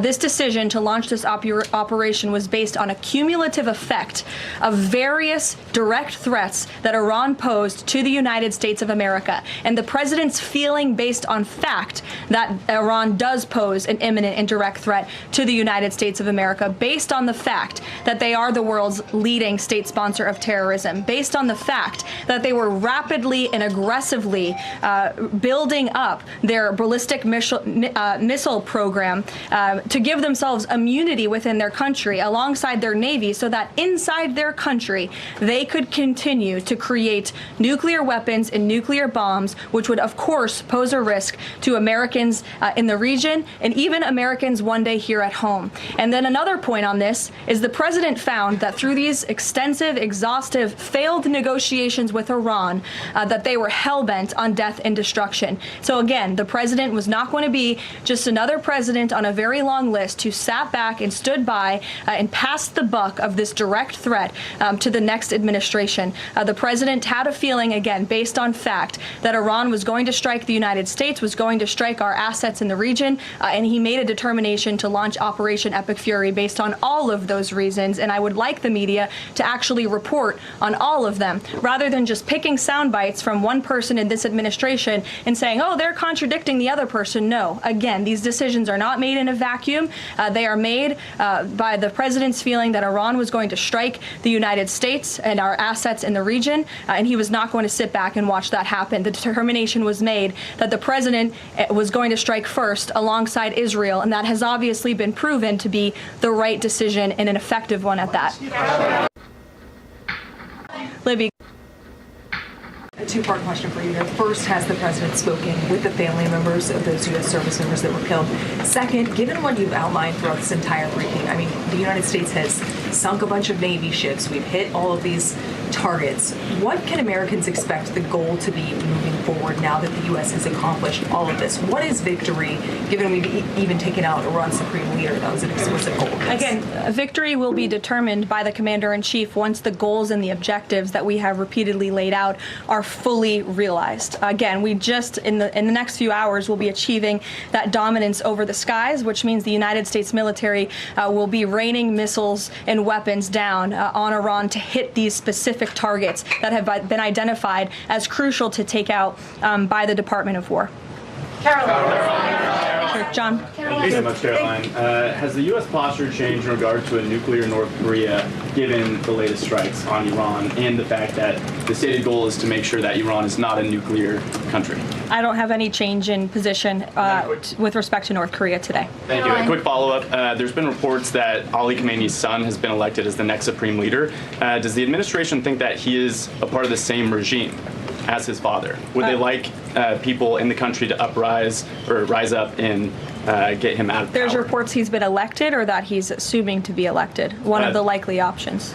Pardon me, what was that? That he's one of the likely options or that he has been elected. Okay, so we'll wait to confirm until someone actually is elected. You just mentioned that the president is going to attend the dignified transfer for these families. Given what Secretary Hegseth said this morning, is it the position of this administration that the press should not prominently cover the deaths of U.S. service members?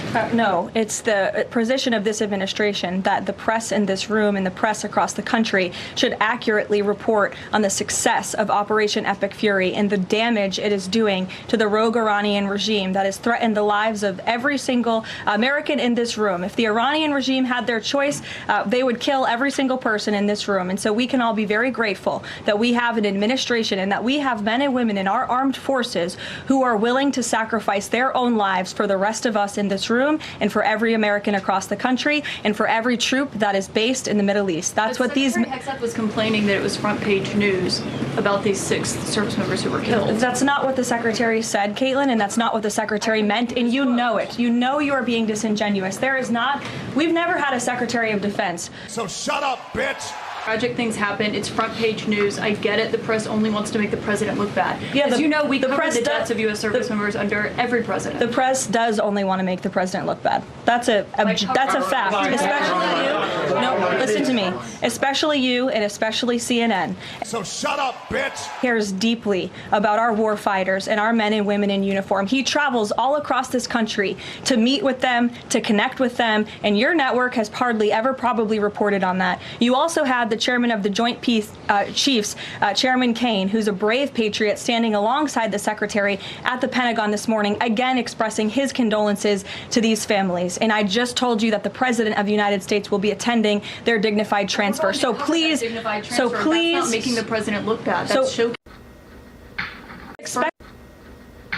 expect you to cover that as you should, Caitlin. But you and your network know that you take every single thing this administration says and tries to use it to make the president look bad. That is an objectable fact. I don't think covering troop deaths is trying to make the president look bad. If you're trying to argue right now that CNN's overwhelming coverage is not negative of President Donald Trump, I think the American people would tend to agree, and your ratings would tend to disagree with that as well. Go ahead. Thank you so much. On the school strike, back to that for a minute. I understand that the U.S. does not target civilian infrastructure. That's what you said. Can you say that there is any evidence right now that it was not a U.S. strike? And then also, you didn't mention Israel in that. Is there any assessment about Israel's potential likely role in that, if at all? Again, the Department of War is currently investigating this matter, but again, I will reaffirm that the Department of War and the United States Armed Forces do not target civilians, as does the Iranian regime, who kill and execute their own people. Christian. On two separate issues, Karoline. First, what can you tell us about the military operation in Ecuador? And then secondly, is the president considering invoking the Defense Production Act to boost munition stockpiles while we are in this conflict? It's not something I've heard the president consider, but as you know, the president has been in pretty direct correspondence and public correspondence with defense contractors, asking them to aggressively speed up their manufacturing of American-made weapons, which again are the best in the world. With respect to Ecuador, I would point you back to the statement released by the U.S. Southern Command. On March 3rd, Ecuadorian and U.S. military forces launched operations against designated terrorist organizations. These operations are a powerful example of the commitment of partners in Latin America and the Caribbean to combat the scourge of narco-terrorism. And together, we are taking decisive action to confront narco-terrorists who have long inflicted terror, violence, and corruption on citizens throughout the hemisphere. And on that, I would also add that this weekend, I'm pleased to announce, the president will welcome the heads of state from 12 nations across our Western Hemisphere in Miami, Florida on Saturday.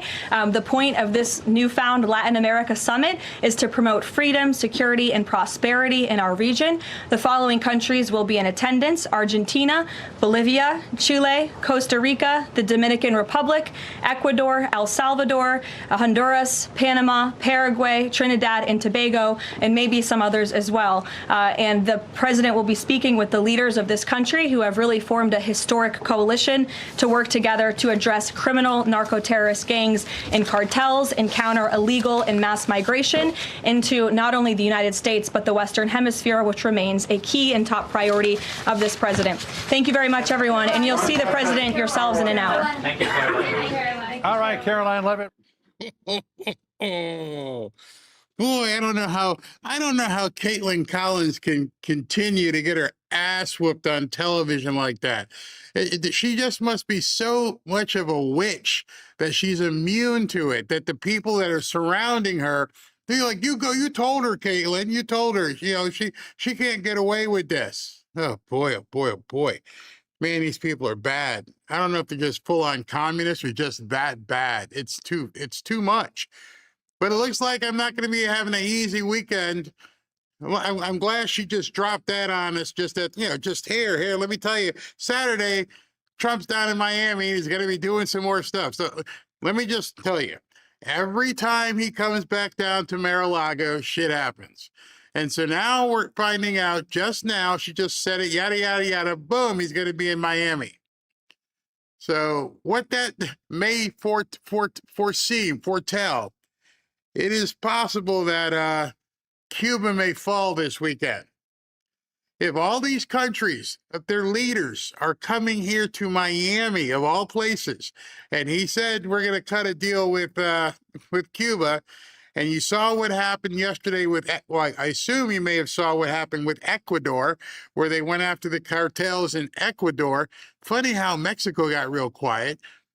But all these Latin leaders are coming to Miami on Saturday. We just found that out. You heard it the same time I heard it, which means something is going to be happening down here. Wow, wow, wow, wow, wow. It just keeps going. I don't know how she puts up with it, and I don't know why they send her out there, because these people just don't want to be, they don't want to be a part of America. Unreal. Anyway, let me talk to you about Chapter. Medicare, as you know, is confusing. As someone who recently turned 65, I'm going to have to stop saying that, who turned 65, I can confirm this. Pretty soon I'll be saying Robin's someone who's currently turning 65. Keeping track of enrollment periods, understanding all your options, and making sure you're on the right plan takes way too much time and energy. And between Medicare scams, corrupt agents and bloated insurance companies, it's easy to make mistakes that could potentially cost you thousands. That's why I'm happy I work with the people over at Chapter. They're actually honest, and the only Medicare advisor I know that looks at every plan nationwide, helping people save an average of $1,100 a year. Average, some may be higher. In fact, if you'd like a Cadillac style plan, they can help you get in that kind of plan as well. These guys won't push you to buy a plan you don't want, and their support is completely free. One 20-minute free phone call is all it will take. So if you're turning 65 soon or have questions about your Medicare coverage, call them at 475-328-3545 or go to the website askchapter.org, and they'll help you get the most out of Medicare. And most people, when they call Chapter, just wish they had called sooner. All right, so I'm going to take a 90-second break and digest what we just watched, and we'll be back with, we'll finish up with Scott Bessent.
Back to Fanfare with Barry Cunningham.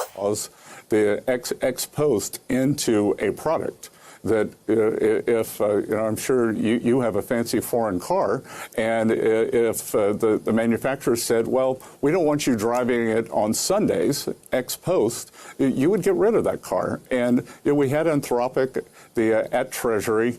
It was part of a suite of other AI companies we were testing, and we'll have them out of our system within several days. So Anthropic isn't mission critical, and they can't push use clauses into their contracts. But naming them a supply chain threat means that no one who is a contractor to the U.S. government can work with Anthropic either. Again, Becky, this is very bad behavior on their part in terms of trying to decide what is the use clause. All right. Mr. Secretary, we've gone long. You always allow us to do that, and we do appreciate it very much. But once again, thank you so much for your time this morning, and hope to see you again soon. Good. And Joe, my final message is that things are going very well. The Iranians have made the mistake of bringing our Gulf allies into this fight.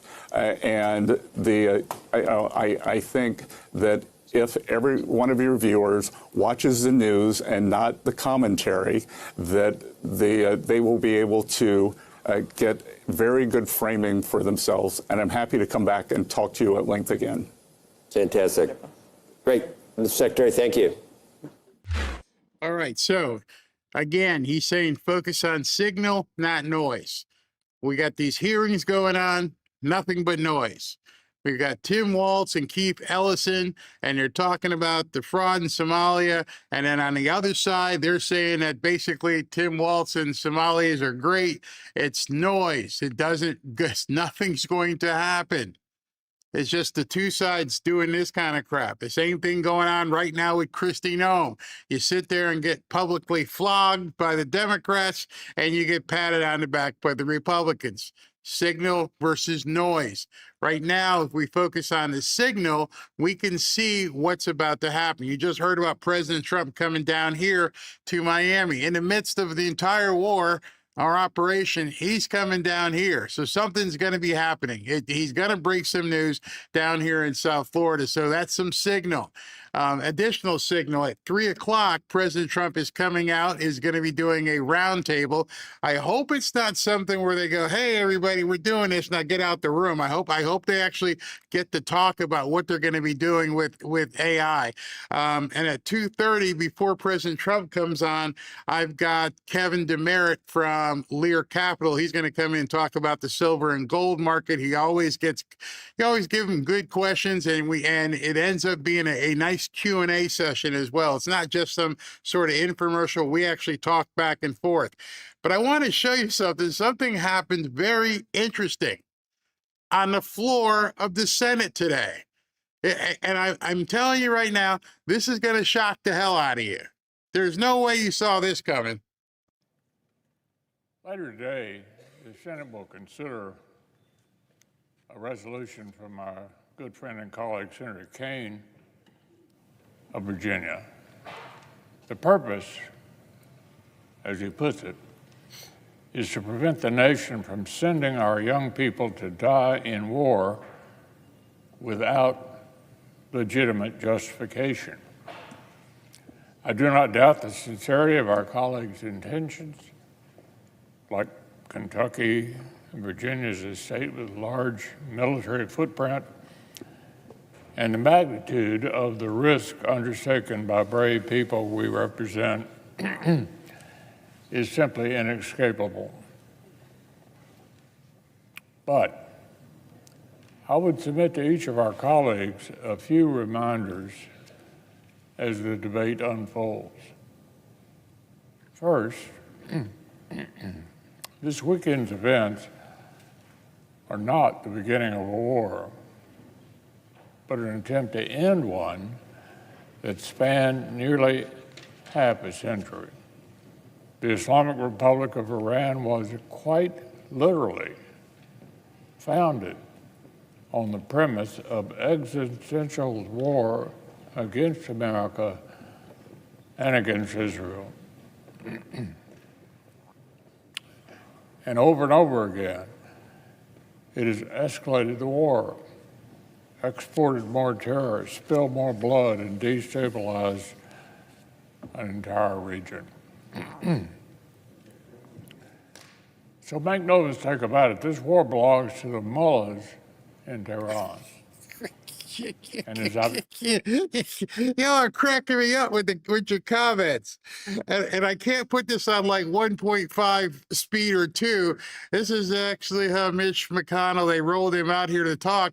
But the shocking thing, the amazingly shocking thing, is he's supporting President Trump. I'm like, I did not have that on our bingo card. He must be making a boatload of money from the military complex. Find so many times over the years the powers of the president for the use of military force with or without prior congressional approval are actually well established.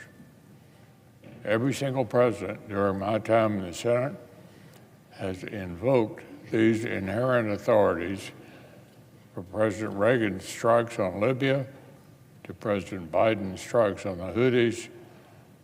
President Trump's use of force to end Iran's war of terror is squarely within his inherent authorities as Commander-in-Chief.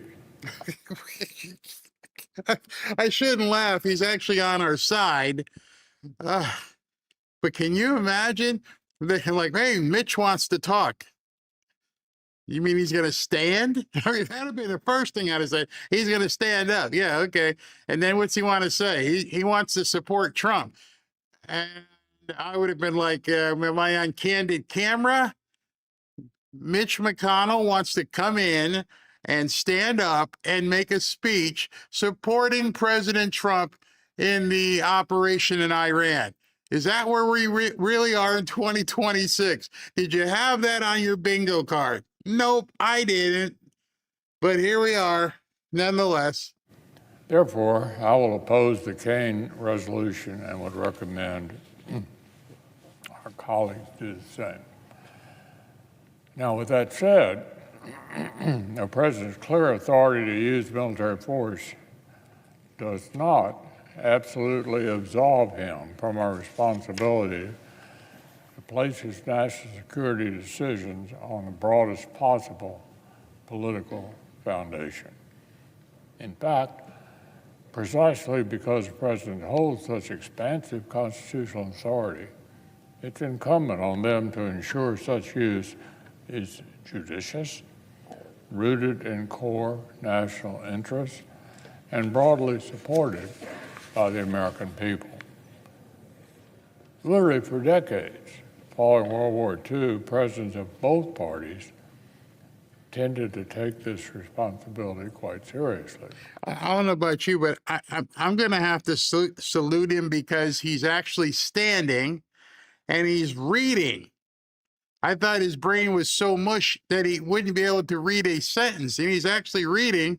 He's going to get through it. Maybe he's going to go have to sleep for a week after this. But bottom line is he is supporting President Trump. So the War Powers Act that these idiots are going to try and vote on relatively soon today, or depending on what John Thune does, they're going to try and vote on it and see if, you know, they can stop Trump from doing what he's doing right now. They didn't have any problem with everybody else doing it since 1942, but they don't want Trump doing it. Now, I'm going to segue because I can't torture you with 10 minutes of Mitch McConnell talking like this. And by the way, I had the volume pumped all the way up just so we could hear him. Matter of fact, I better turn it back down before I play this next video because that's how bad it was listening to him talk, because it was, you couldn't hear a word he was saying. So I had to, put it up to 11, actually. All right, so I'm going to segue into something. We got 15 minutes before Kevin comes on. I want to talk to you about what's going on with China. And I think China is paying some of these people off in the media. I'm pretty sure they're paying off people that are working in the Democrat Party. And I don't know if you watch this guy, but he's on, I think it's Newsmax, and he had a great piece on what's going on with these protests. These protests are completely astroturf. When I say protests, the ones who keep changing their T-shirt from Ukraine to Pakistan to, everything. DEI, code, it's all wrapped up into one big China party. And I believe that there are probably a few podcasters and podcaster bros and influencers and pollsters who are also getting money from China. I can tell you, I haven't taken a dime from anybody from China, nor would I even take the phone call. Nope, I am not going to sell out. Nope, I am not going to turn my back on President Trump. And no, I'm not going to turn my back on MAGA and the people who have gotten us to this dance. But a lot of people are. So there's two pieces here back to back. I'm going to see if I can get them both in. What does Trump's new shipping insurance declaration for the Strait of Hormuz, Iran, Venezuela, and the Panama Canal and China all have in common? Well, come on down this rabbit hole with me, and believe it or not, it starts right here in America with protests. I couldn't help but notice that all the protests in the U.S. within hours of the Iranian strike, this seems pretty well organized. In fact, they're all carrying bundles of signs to distribute to the crowd. Look at the nice yellow, black writing. And have you ever noticed that all the people protesting these airstrikes in Iran have the exact same signs, exact same fonts, exact same colors, and in many cases, some of these appear to be the same people from the Venezuela protest a month ago. Also, these signs look very similar to the ICE Out protest we saw all across the country, starting in Minnesota, too. Why? That's because they're being funded by the same people. Well, actually, the same country, China. a New York-based leftist group identified by the State Department as linked to the Chinese Communist Party, the People's Forum, that our own State Department has linked back to China. So who are these folks? They're a New York City-based nonprofit organization, operating tax-exempt, by the way, founded in 2017. And who do they get money from? Oh, look, according to the House Ways and Means Committee, the People's Forum admitted to receiving over $20 million in funding from Neville Roy Singman, wealthy U.S. expat living in Shanghai with long documented ties to the CCP. You know, it's very interesting is when you start digging into these NGOs and these nonprofits and everything, how much of the money is being brought in from other countries and from nefarious figures, yet they still maintain a nonprofit status. And then they get tens of millions of dollars to do nothing but wreak havoc and go from protests to protest to protest, and their mobilization is literally within hours. You do have to applaud that kind of network. You do have to applaud that kind of efficiency because they can mobilize anywhere in the country within a few hours or days. But it's all fake. And it's meant, again, if you don't understand the difference between signal and noise, this is noise. And it becomes, or they try to make it signal because the media can't wait to cover it. I've always thought if there was no media cameras, if the cameras weren't there, they wouldn't show up because nobody would ever see it. And then when they do show up, people post it and they share it on Twitter and do everything else, or X rather, and that's how they get their messaging out. They count on being that pest at the picnic that you're trying to get away from you. They just show up. As soon as you open up the potato salad, here they come. Now, the problem is that our media amplifies the crap that you see when you're seeing these protests. Nobody would know. You're in a city of, 8-9 million in New York City, and you might have a couple thousand people. That doesn't even fill up the infield at Yankee Stadium. But for some reason, it'll be on all day long.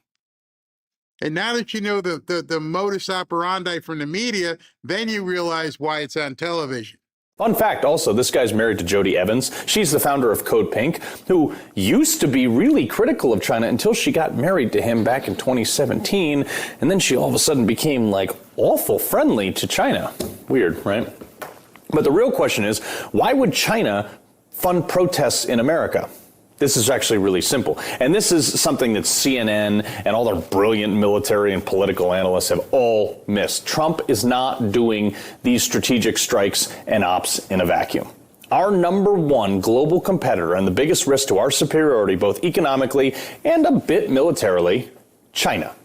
And since China's doing everything they can to hurt us on trade and currency manipulation and a number of other things, Trump said, okay, I can play that game too, and I'm better at it. You guys, being China, import 70% of the oil to your economy that it requires to function. So, Xi Jinping, hold my beer. China gets, or actually got, 3 to 5% of its oil from Venezuela. It's not a lot, but it's enough of an interest to have China place anti-aircraft radars and surface-to-air missiles in Venezuela to protect those interests that, by the way, we took out in like a nanosecond. So when we kidnapped Maduro, China funded protest here to try to dissuade any further intervention because of political pressure in Venezuela, because they thought they could just install another China-friendly head of state and keep the oil spigot running. Trump. You know, I talked to you about a couple of days ago about the oil, that you didn't hear many of the people even talking about it, but that picture became clear. When you saw how much oil came from Iran, and if the Straits of Hormuz gets shut down, which they did, China had no backup. They couldn't turn and go to Venezuela because Trump's like, I'm already here, bro. I got this. This is ours. So they had no backup. So when he just said, you know, they only got 4 to 5, I've heard as much as 10% of their oil from Venezuela, Trump knew that. He knew that in advance, that when we go ahead and launch in Iran, they're going to be, okay, no big deal. We'll just get more from Venezuela. That's why I said a couple of days ago, there was no surprise that the Straits of Hormuz would be shut down. In fact, that was probably what they wanted all along. You can't turn to Venezuela anymore. Oh, crap. We need to have these straits open. Oh, you mean where the oil comes from? Well, that's not going to happen right now, Xi Jinping. We're in the midst of doing something, but we could work out some sort of a deal. We could work something out, and we'll go ahead and then guarantee safe passage of oil through the Straits of Hormuz. We'll guarantee it. We'll ensure it. And if you've seen the news over the last 24 hours, and you hear every news channel all talking about the president and Pete Hegseth and even Scott Bessent, everyone's saying, we're going to ensure that the oil continues to flow through the Straits of Hormuz. You've heard the newscast.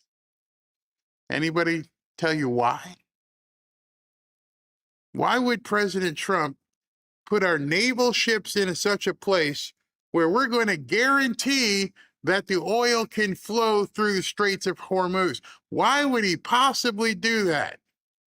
Well, the only reason he could possibly do that is because he's already cut a deal. Hey, you can't get any oil out of there. They're fighting. I guess you're going to have to send some guys over here. Oh, you can't do that. We got an embargo. Donald, can we fix something? Can we get some oil out of here? And we don't know what the deal is right now. That's the big thing. There was obviously some sort of deal. There was obviously some sort of shake, digital or otherwise, for him to say, all right, we got what I wanted. We're going to go ahead and ensure that the oil flows now. Well, if it wasn't based on a deal, it would have never been allowed to shut down. He wanted it shut down. He wanted the world to see they shut it down. And then he comes riding in on the white horse and like, we're going to open it up. And nobody's asked, why would he do that? Why would he all of a sudden tell our Navy to go escort the tankers? You see, when you're looking at the noise, you don't find the signal. The signal is there had to have been a deal already cut with China in order for him to even act. You just sit back until the phone rings. Hey, are they shut down? All right, so how long do you think it'll be before they give us a call? All right, we'll wait. Yeah, blow stuff up. We don't care. And then a call comes somewhere in the middle of the night. Hey, Donald, we're going to work this out. All right, we'll go ahead and get our boys here to get the oil out. It worked perfectly, and I'm sure it went perfect to plan. Shut that down with a naval blockade and letting any potential would-be leader know that we'll snatch you in the middle of the night too. And then started directing that oil towards us. We're going to have our very large United States oil companies, the biggest anywhere in the world, go in, spend billions of dollars, fix the badly broken infrastructure, the oil infrastructure, and start making money for the country. Fast forward a month, came the Iran strikes this weekend. And again, within 24 hours, mass protests here in America with the same signs from the same group, but this time supporting Iran. And would you look at that? China's heavy reliance on Iranian oil, that is why China is funding this round of protests, because in that last month, Trump has taken away over 20% of their oil supply. By the way, that is paid for in the yen, not dollars under the BRICS currency umbrella. 90% of the oil leaving Iran was going to China.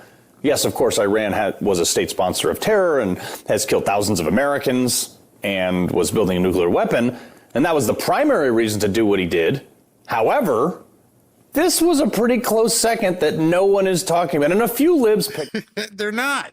They're not talking about the things that actually matter. I got a break here because Kevin Demerit is here, and we're going to take a quick 90-second, make sure everything is set up, and we'll be back and talk to Kevin.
Welcome back to Fanfare with Barry Cunningham.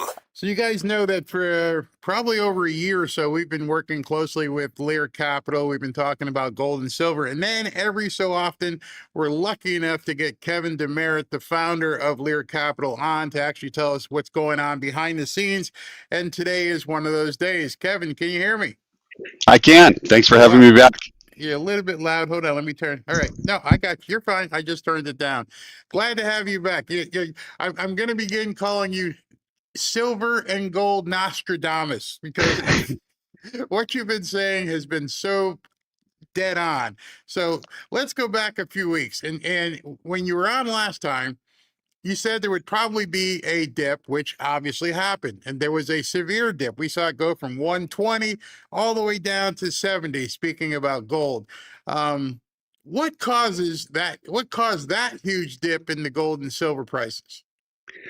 Well, a big part of that dip, Barry, was classic, fast money behavior after a very, very sharp run up. I mean, it went from 120 to 70, but it went from 70 to 120 in a very fast time period. So when gold and silver climb that quickly, you have these short-term traders and hedge funds that move in, capture that momentum, and then they are not there for the long term. They're buying for short-term gains, and once they get them, they get out. And that's what I was concerned about the last time I was on.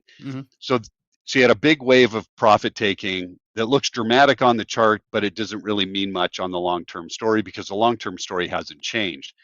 What matters are long-term holders, including the central banks that have continued to accumulate, and the institutional side of the market that continues to accumulate and projects much higher prices. So corrections aren't collapses. The real question is isn't whether metals fluctuate, it's whether the reasons people buy them have disappeared, and they haven't. Right now, the story that has been driving the metals is continually there. Now, obviously, that was one variable. Now we've got another variable. How long it lasts, we don't know. But how would you perceive this Iran conflict affecting the gold and silver markets? Well, I think in the short-term markets tend to react quickly to any kind of geopolitical risk, whether it's fear of escalation or supply disruptions or broader instability. Capital just kind of rotates in between a lot of these assets. So I think you need a few weeks to try to figure out how long this thing might last and what the ramifications are. So you're going to see prices fluctuate all over the place. What you don't want to see is the inflation start to pick back up because we got to print a bunch of money, to fund this war. Basically, for the most part, it seems like all by ourselves. If that starts to happen, then the dollar starts to fall off, and you're going to see the gold and silver markets skyrocket, and you probably see the other markets take some corrections that they probably should have as well. On a day-to-day basis, people have recently begun checking silver and gold like it's a stock, and they're watching it on a daily basis, where most people who bought silver and gold, it was bought to hold, just as a hedge per se. Prices dipped again earlier this week. I think on Monday it dropped down to like 79 again, but it's bounced back up. One of the things I keep telling people, it looks like a heartbeat at this point. It's up, it's down, it's up, it's down. Is that because of the war, or is it because supply and demand, or is it, like you said, that instability on a day-to-day basis? And with that day-to-day, should we just not be looking at it day-to-day? Yeah, if you look at any investment on a day-to-day basis, you're going to drive yourself insane, right? I mean, when this whole thing happened, the stock market was down 1,200 points at one point in the day, and then ended down 300 points. You're just going to give yourself a heart attack. What people, in my opinion, should think about when they invest in any type of investment, forget gold and silver, is if you're investing for short term, what is my short term expectation, and kind of go from there. But if it's long term, has the story changed? And in the gold and silver market, the story hasn't changed. The story should be that if there's a 92% correlation with the U.S. debt and the price of gold, and you went to war with Iran for a little bit here, it's still going to cost a lot of money. You got to replace a lot of missiles and all sorts of other stuff. That's probably going to be inflationary. That's one long-term reason. If you forget that for a second, then they just projected a $2 trillion interest payment from the U.S. government over the next 10 to 12 years. If that happens, then the gold and silver market's definitely going to go higher than where we are today. I don't know if you remember back when we did the um, well, we did, but we all saw what was happening with Elon Musk and Tesla, and it was artificially being driven by emotion. And I think what you just said is the same thing. Did anything change with the product? Is the product the same? Are there anything negative? Are the cars blowing up on their own? No. So the product is going to come back, and just ignore all the noise that's in front of it. Is that similar to what you're saying here with gold and silver? That the bottom line is, I guess, supply and demand. That's right. The long-term reasons that you would invest in precious metals are still all there.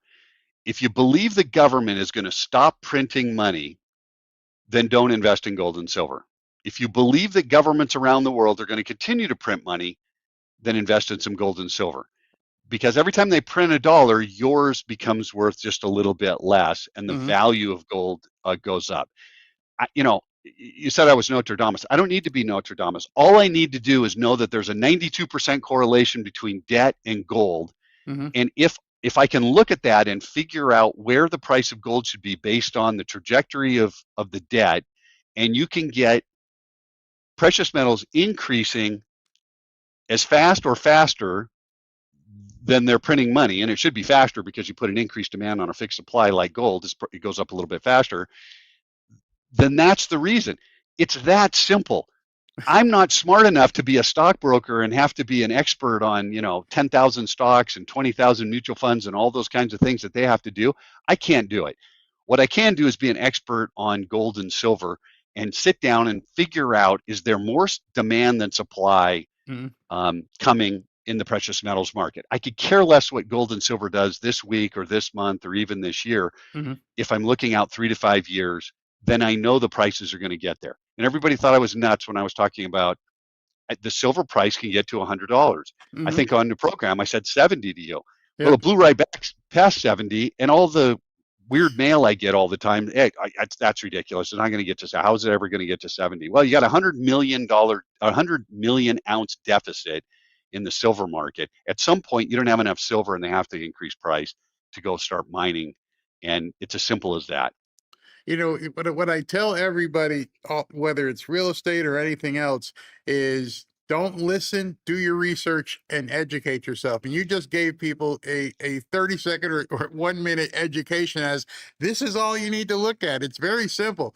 The demand keeps exceeding the supply, and debt is going to drive these things higher. You guys can write that down, because he just said it's that simple. So when I've asked you to look, I talked to him, I said, watch the trends and what's going on. Even with the new Fed chairman coming in, do you think they're going to continue to print money? Well, yeah.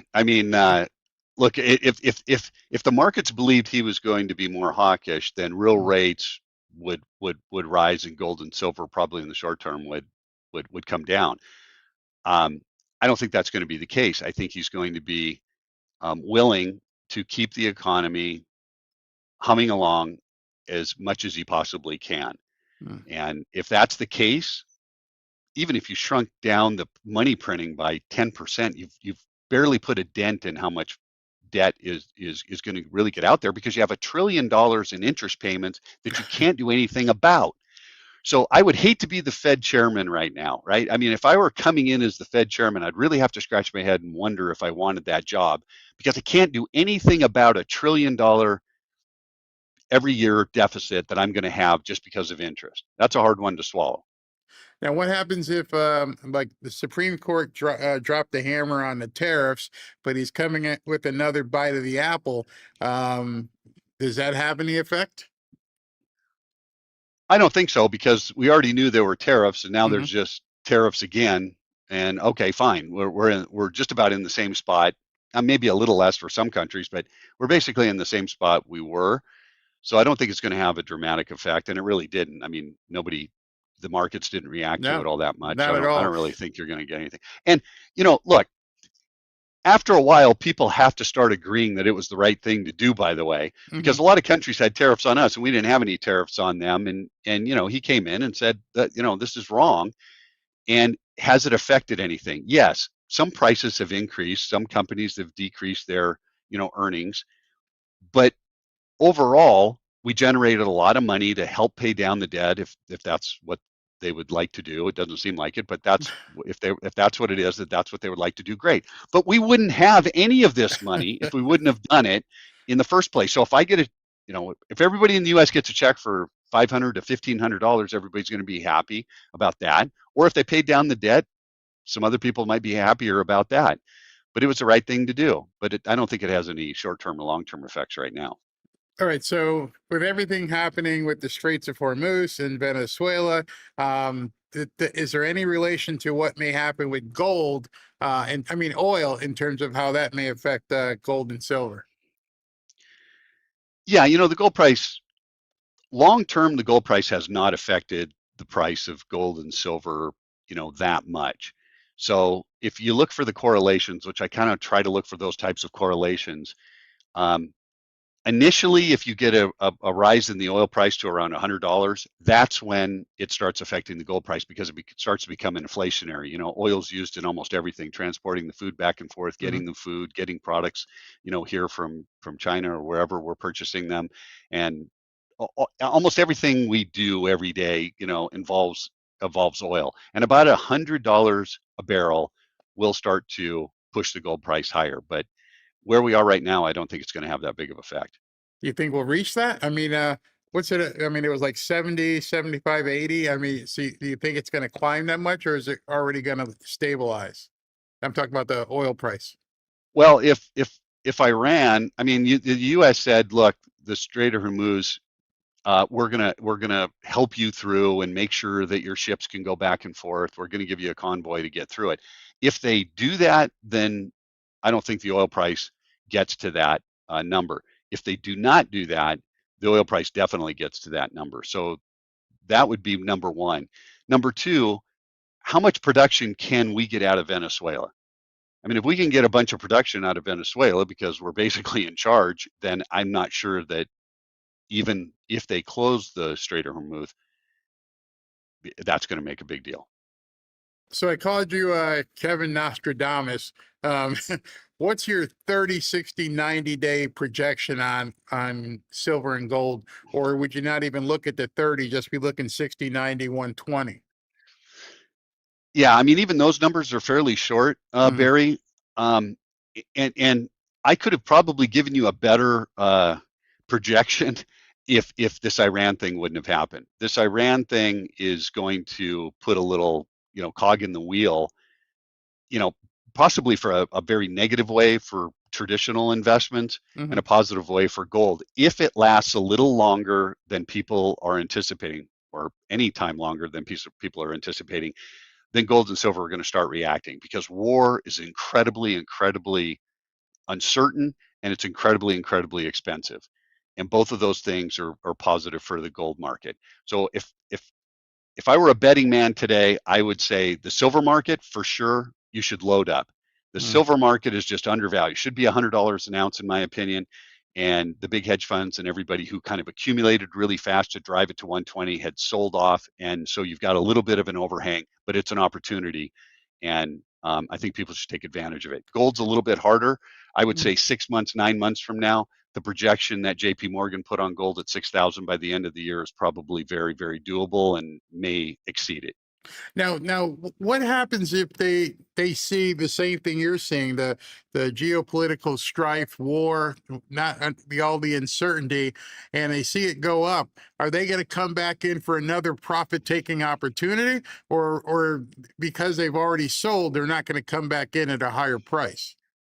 No, they come back in on momentum. So wherever momentum is, if you see silver start making its way toward 100 and they already know it can get to 120, they'll start piling into the market. They're just momentum players.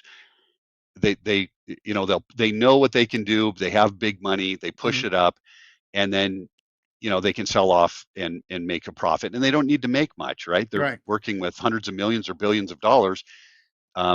You get 4, 5, 6% in a 1 month time period, you've knocked it out of the park as far as an annualized basis. So Usually they'll stick around for 3, 4, maybe 5, 6 months, and then they Mm. sell off. And that's kind of where we were when I came on the program last time. You started seeing we're Mhm. getting a little long in the tooth about the momentum players. They'll sell off. We'll have opportunities to buy in again. So I read an article, I forget what website it was on, and it really surprised me because I wanted to ask you. It said that there was a surge in new investors, first time, almost like a first time home buyer, first time gold and silver buyer. What percentage of sales are you seeing with the new buyer, and what advice do you have for them, who just decided they wanted to get into this? Yeah, that's a great question. Thank you. I would say about 65% of the people we're seeing right now are new investors.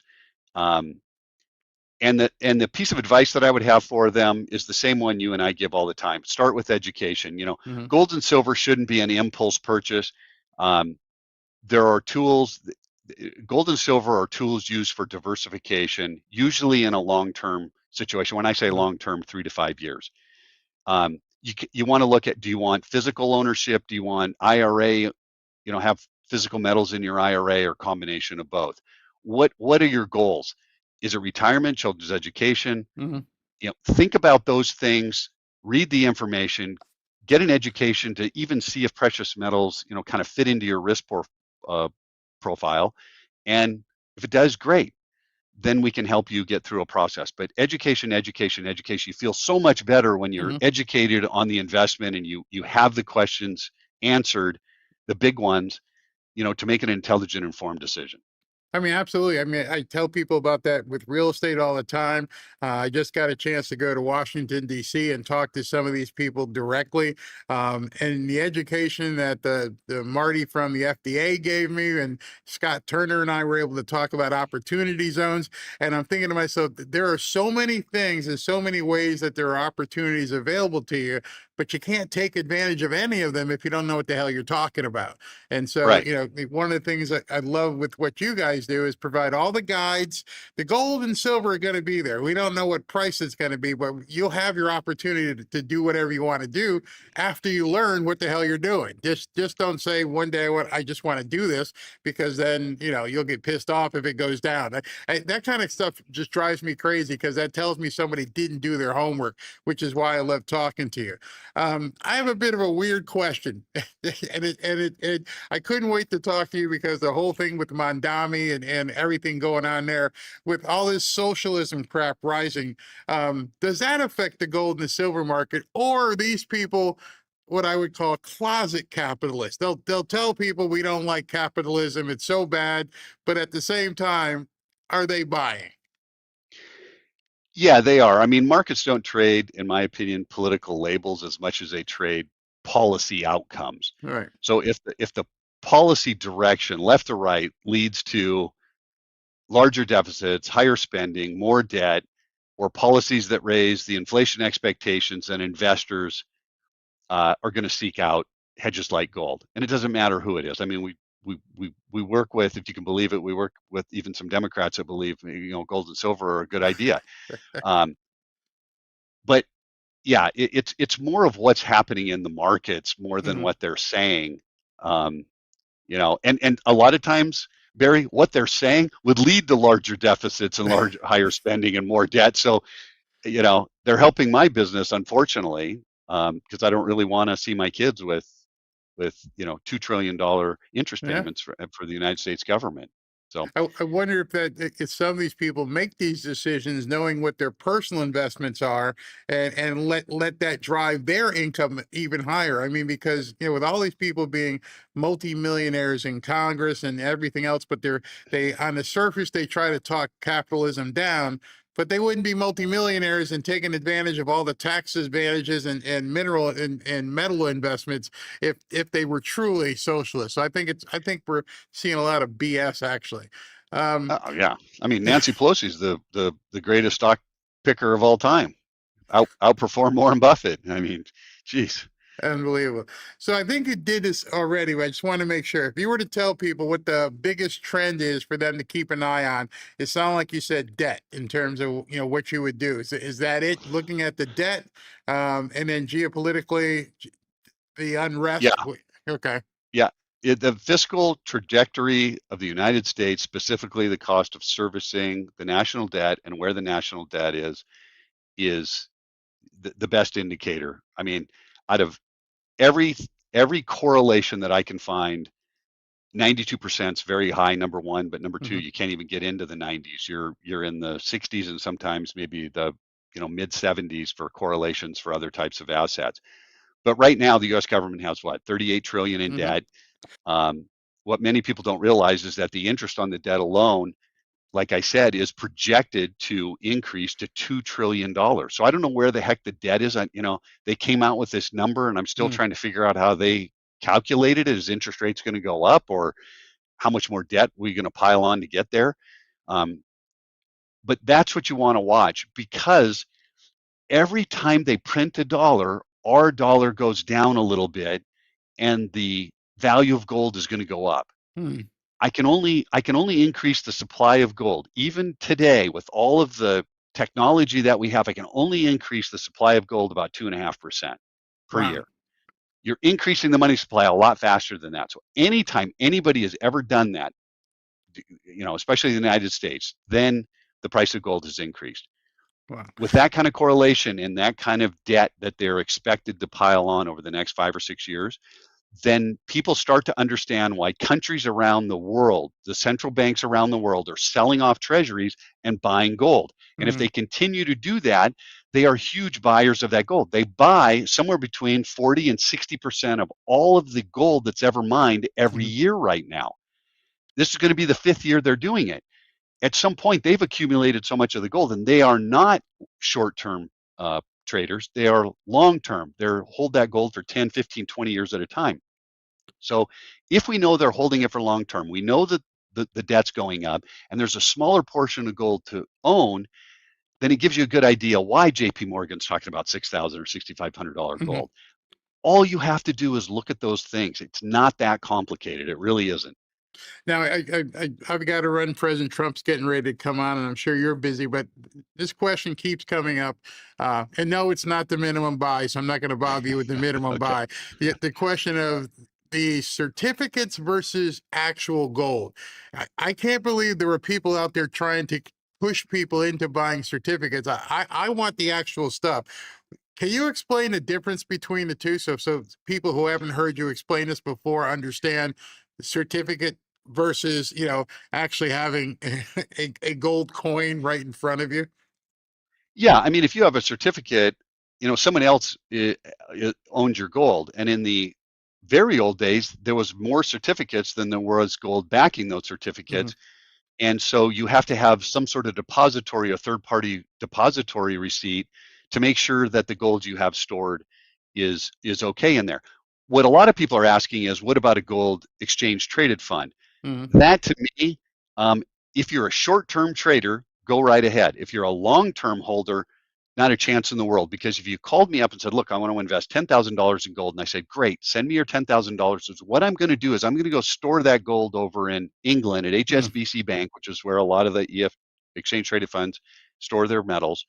But I'm only going to buy 80% in physical gold, and I'm going to trade the rest of the 20% or 10% in paper, because I have people buying and selling all the time. So I just want to hold that in paper for liquidity, meaning I can just buy and sell that in the futures contract. So I really Right. don't have all of your gold. If I told you all that, would you do it? If the answer is no, and you're a longer term holder, I'm with you. I'm shaking your hand. Congratulations. You figured out that that's not the greatest thing in the world, because right in the prospectus, it says in there, we can trade. If something happens, we can trade that for another paper, something else, Uh, not physical gold. I want the physical gold. Thank you.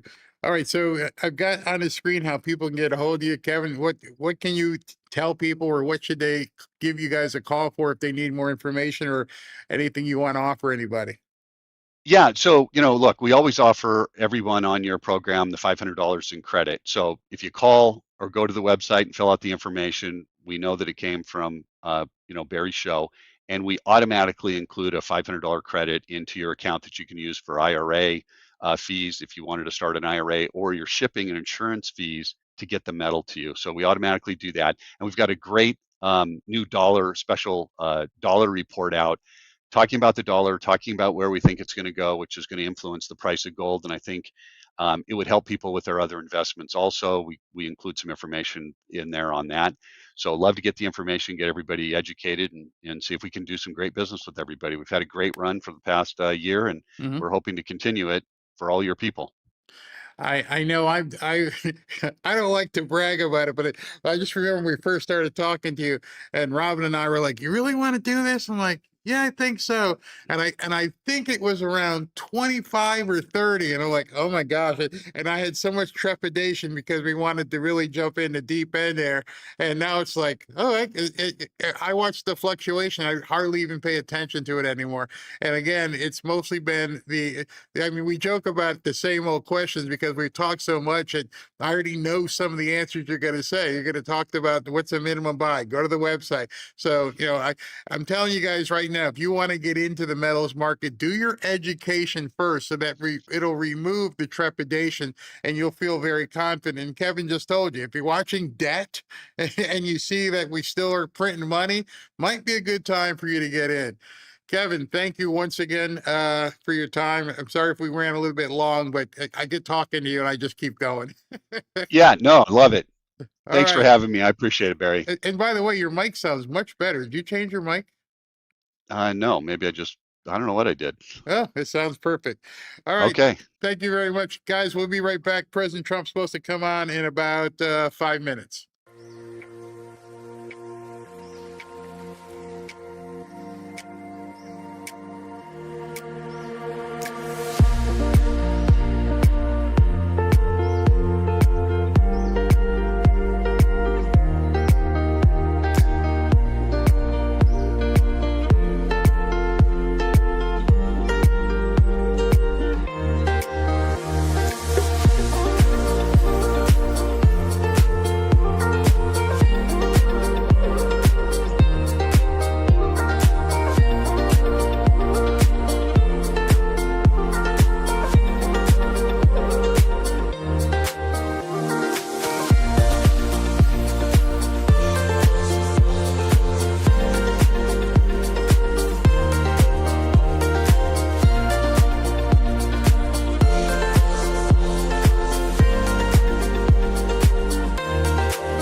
Welcome back to Fanfare with Barry Cunningham. All right, so I ran a little bit long with Kevin, so I don't want to jump back into the China stuff because President Trump is due to come on at 3 o'clock. And if he's on time, which he is known often not to be, I didn't want to get into the middle of something and then have to cut away. So let me spend a little bit of time talking to you about what we're about to see. So today at 3 o'clock, President Trump is coming on. It's a roundtable of people, tech giants talking about AI, but it's a different part, not just AI itself, but something called the rate payer protection.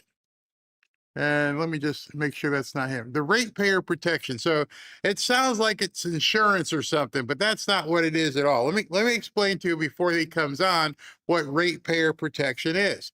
And let me move this over. Okay, ratepayer protection. As of March 2026, President Trump has proposed a quote ratepayer protection pledge. That requires major tech companies to cover the energy cost of AI data centers, preventing these high demand facilities from causing utility bill hikes for households. So a lot of people who were anti-AI were complaining that these huge, humongous data centers were going to cause the electricity to be more expensive where they live. So the problem presents itself, and so you have to come up with a solution. And one of the solutions is, well, let them create their own power plants. Now, in Democrats, they don't want anybody to have any more extra power, and they just want windmills and everything else. And so the Democrats are probably going to lose out financially on what this could actually mean. Now, in a red state, if they're allowed to create their own power, these people will probably bring in small nuclear power plants just to power the data center.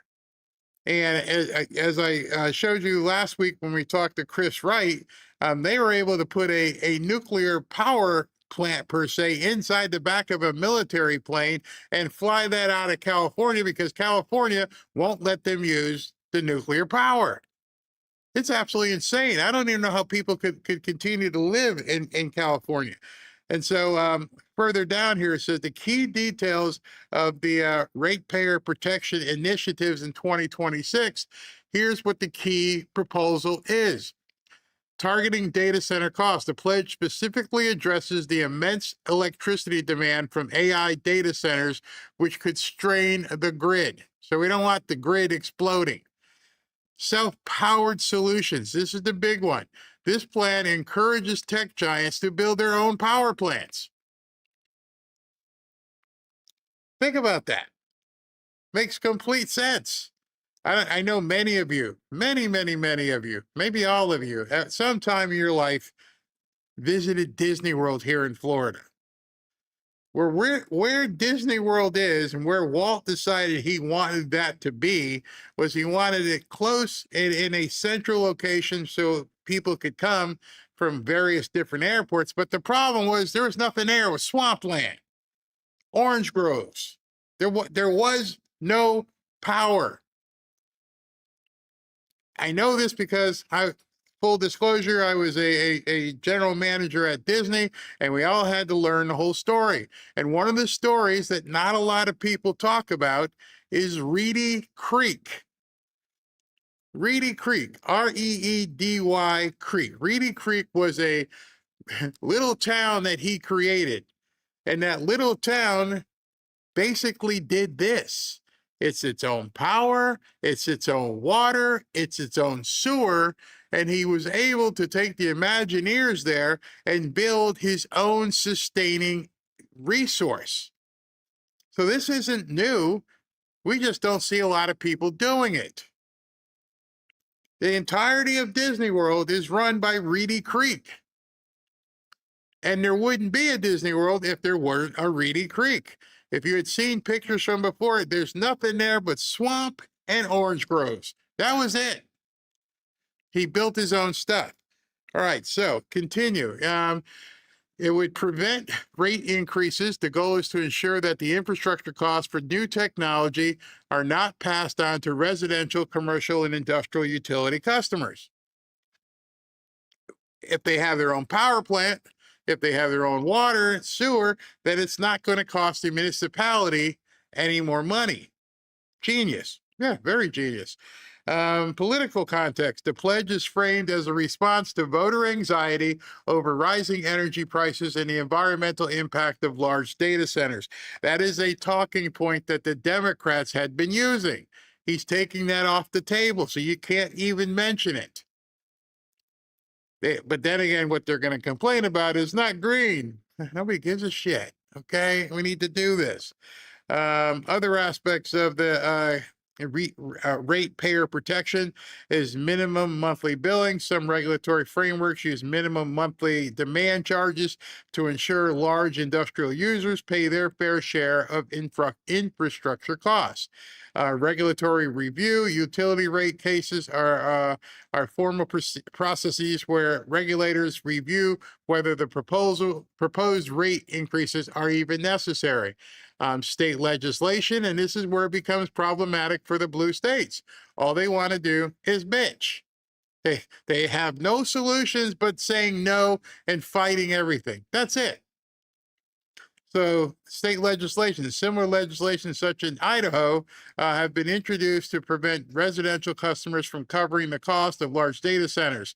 The opposition, which is Democrats, Some environmental groups, such as Food and Water Watch, whoever the hell they are, have questioned the effectiveness of such a pledge, arguing that they may not adequately address the scale of energy consumption by big tech companies. Okay, what's your solution? You can't put the genie back in the bottle. So you can complain that you don't like that they're going to use so much power, that it has environmental concerns. But the problem is that these people are not used to actually coming up with solutions. They're very good at bitching. They're very good at taking the signs and walking down the street. But then what do you want? And they can't answer that, because what they want is for you not to have it. What they want is for progress not to occur. What they want is for for prosperity not to be a part of the American life. They understand, as these data centers get built, as AI becomes much more prominent, there is going to be so much prosperity for the American people. And that's something the Democrats, the socialists, and the Marxists don't want. Have you ever noticed they never put up solutions? The only solutions, I mean, they're not even solutions. The only thing they ever say is what they can take from you and give to somebody else. And so that's all they have. We're going to take from you and give to somebody else. And so that's what the 3 o'clock meeting at now 3:06, that's what this meeting is supposedly about. So President Trump is not out as of yet. They haven't even turned on the feed. So I will indeed continue with our China stuff. Let's go. Up on this, like screaming, it's all about the oil. Of course it's about the oil. So what? I'm sorry, I was drinking. Did I not just say that? I mean, those of you guys who watch my show, I feel so vindicated sometimes, because these guys on television, normally they keep saying what I said like 2 days ago. I actually said that. Of course it's about the oil. And people are like, Barry, did you just say that, the war in Iran's about the oil? You're damn right. I can say that because I'm not stupid and I got eyes. You just saw for yourself. China didn't give a shit about things being blown up in Iran. I don't care. Oh, the Ayatollahs, no, he's dead. I don't care. The Straits of Hormuz got shut down. Well, hey, we need to talk. You didn't tell us we're going to get here. You didn't tell us you're going to shut down the Straits of Hormuz. I don't care that the Ayatollah is with his 75 virgins. That doesn't matter. We got nothing to say. Nah, you're okay. Whoa, we got a problem. Of course it's about oil. That's another thing the Democrats have tried to do to try to keep people thinking that oil is bad, money's bad, prosperity. Oh, no. It's absolutely insane. I want to cut to this. This is John Thune talking about the War Powers Resolution Act. Hold on. Let me cut to that in a second. Go here. Trump's the first guy to actually not deny that, by the way. Iran has what is believed to be 20 trillion in oil reserves, another 10 trillion in gold, lithium, copper, and a bunch of other things that were all being traded in the yen, not the dollar. These are all factors that go into the global policy, folks. Just so stay with me here. Henry Kissinger knew this, which is why China was challenging the deal he made with the Saudis decades ago that, quote, all oil would be sold in U.S. dollars, the petrodollar. And if America lost that deal, if China came in with the yen and started trading all the oil on the yen, America could actually lose our ability to print money, which would implode our economy with the debt we have. Trump just stopped that dead in its tracks, and no one's giving him credit for it. No one's talking. I am. I try to tell you every chance I get. The guy is making moves because he's a businessman. He's leaving these people in the dust. All these Democrats and media people, I don't know what's going on. I don't see the objective. Okay. I'll give you the objective. Okay, here's the objective. We need to screw China to the wall. How's that? I don't give a shit about Iran. We're going to shut them down. That's not even going to be hard. Our military is going to just blow up all the Ayatollahs. The objective is to shut down China. The objective is to bring China to heel. The objective is to make sure that China is, I wouldn't say beholden to us, but they realize at this point that in order for them to sell the crap, everything that we buy, the little things and doohickeys here, you're going to have to play differently. And we haven't had a president who has ever talked like that.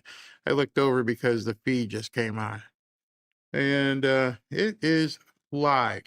And so, I don't know, call me weird, but I just don't have any problem talking about money, prosperity, and understanding what's going on.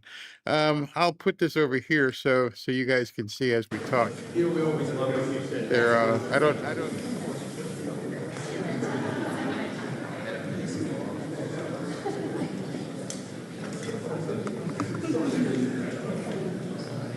Yeah, I hope they introduce all these people. That's obviously Mike Johnson. But they got the same little name taggy thing that we had when we went there. That's pretty awesome. It was pretty awesome. That's where the president obviously is going to sit. But yeah, I don't have a problem talking about it. I don't have a problem with us acknowledging, you know what? That might even be the same room we were in. Ashley, give me a text. Is that the same room we were in? It sure looks like it. Oh, anyway, just nostalgia. Let's go back. Talking about it, no one's covering it. All these things are related. Trump's push to take back the Panama Canal from China, people laughed at him. They thought it was a joke. But what it did was it actually forced a huge swath of China's trade to spend an extra $30 million per boat to go around South America. Greenland, massive national resources. People thought it was like some pet project. It makes us not reliant on China for rare earth metals. See, that's what nobody's talking about. All these idiots inside the press room. I wish I could be up there like, hey, Karoline, can we tell these people to shut up? They're not even talking about what's most important. China. Let's talk about China. Because that's what this is all about. Unfortunately for Iran, they got in the way. They're being stupid. They want to do the saber rattling and all that stuff. But the objective behind all of this is to bring China to heel. But nobody wants to talk about it. I'm so happy he's talking about it because I feel vindicated in letting you guys know that's the objective. Not these mullahs in Iran. Who we know, by the way, China has been securing massive mineral rights all around the world, including moving into Afghanistan right after we left it for lithium mining with their Belt and Road Initiative. It appears Trump is like the only one trying to keep China contained here, too. And everyone else is just absolutely asleep at the wheel. In fact, they're buying the stuff from China en masse rather than from us. I guess you have to be a businessman. I guess you have to be a guy like Trump who's involved with international trade. I cannot believe these people are all walking around like zombies and don't see this. I feel incumbent that it's my job to bring this to you because I don't even think other podcasters talk about it. It's one of the reasons why I even wanted to have the prosperity angle on this show was because I knew where he was going. I knew what President Trump was doing. It became even more apparent when we were in Washington. And I started talking to people and I'm like, I see, you see, we see it. This guy is trying to make moves that'll allow this country to be in a position it's never been in. And I can see it's hard for people because even people here in our chat, not necessarily today, have had a very hard problem talking about it, even mouthing it. Wealth, prosperity, opportunity. I thought I'm just supposed to go to work every single day for 30 years, get a gold watch, and wait home for a $1,500 check from Social Security. That's a learned activity that people have to shed. That's a learned activity that they created to put you in a box. And everything he's doing right now is to try and let the young people know that's not what's in store for you. Where we're going, you won't need that.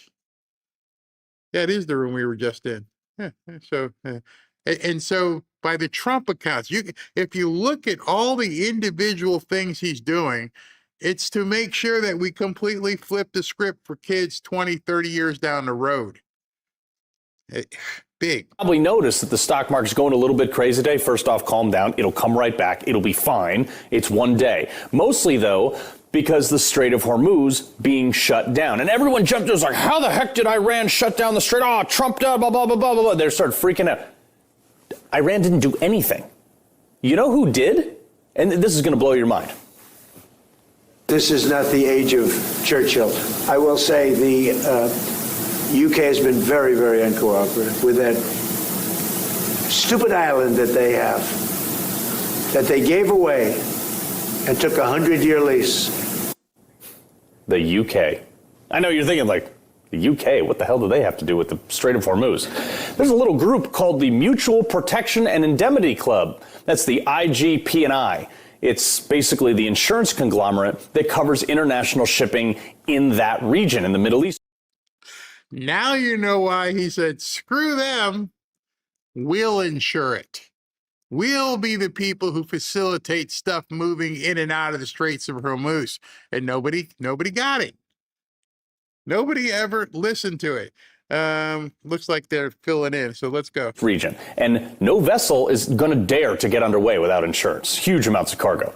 So it consists of 12 companies in total, all up and down the eastern side of the Atlantic Ocean, mostly 6 of which are based out of the UK. And yes, the same UK that told America that we couldn't use their air bases to stage our assets for the bombing campaign in Iran.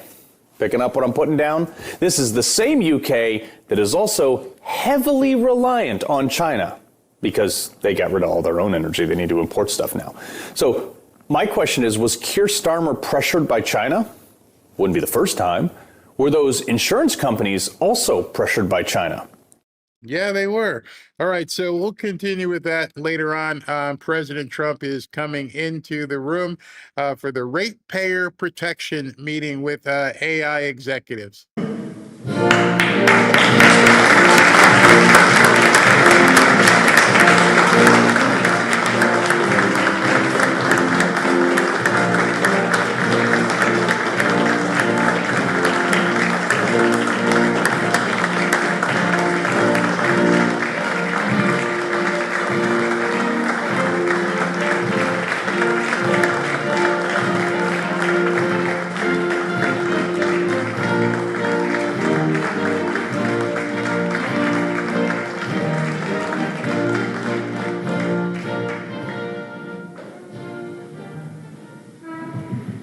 Thank you very much. These are exciting times.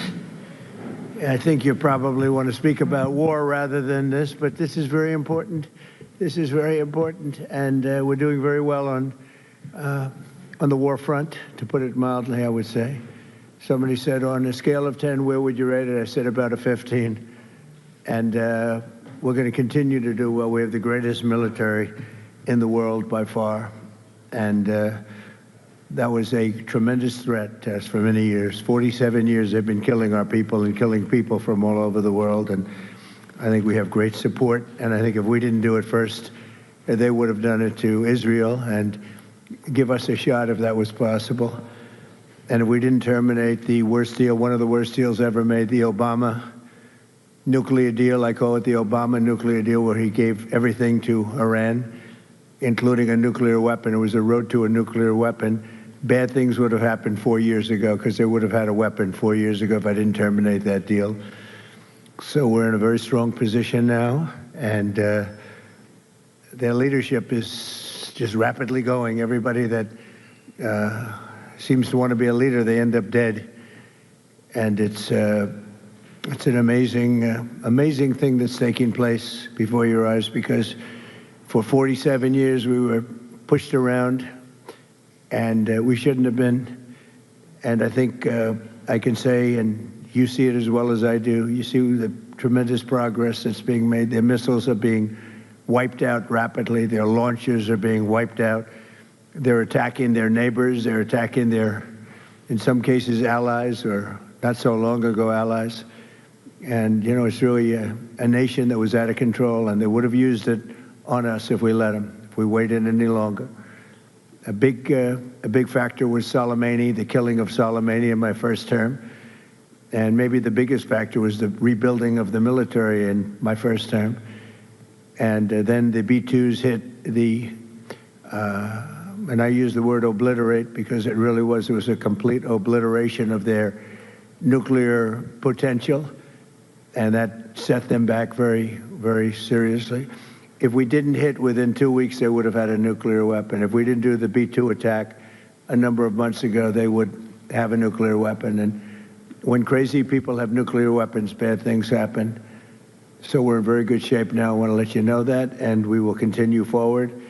But it's a great display of military strength, and I'm very proud to have, with some of the people in the room, both senators and congressmen, we rebuilt, and women, we rebuilt our military during the first term, and we're using it a little bit more than I thought we would have to. Venezuela worked out really great. We have a wonderful relationship with the president and the various representatives, and we're taking out hundreds of millions of barrels of oil, and that goes to our benefit and to Venezuela's benefit. They'll be doing better than they've ever done before, and we will get a big piece of that, and we'll also make life wonderful for the people of Venezuela who have been very, very badly hit. So that's a lot said in a short period of time, but you can witness it for yourself. And now we'll get on to something that I'm very proud of, because it was sort of my idea, like Very much so. Build your own power plant. And everybody thought I was kidding. They said, really, you can do that? How would you do that? I said, we'll get you fast permits, and you'll build your own plants, but we're going to discuss it in great detail with the biggest people in the industry and some of our great leaders and senators. And congratulations on the Medal of Honor for your 100-year soldier. You know, 100 years old, 101 to be exact. And Daryl's been fighting that he get the Congressional Medal of Honor for many years, Daryl, right? Mr. President, I give you all the credit for overcoming the lawyers in the Department of the Navy in a way that I thought was amazing. Yeah. And Well, nobody we didn't could have have done too it but long you. to go. Maybe it'll be a long. We had to get it to him a little bit quickly, but he looks like he's in good shape. He's got some years left, right? He's planning to come back here for your next Medal of Honor ceremony. And, He'll be he's also going to be the star at Tailhook this Right. summer if you want to Right. come to Reno. Well, I congratulate you for that success. That was amazing. He didn't stop. I've known him a long time. He never stops. So congratulations. Very nice.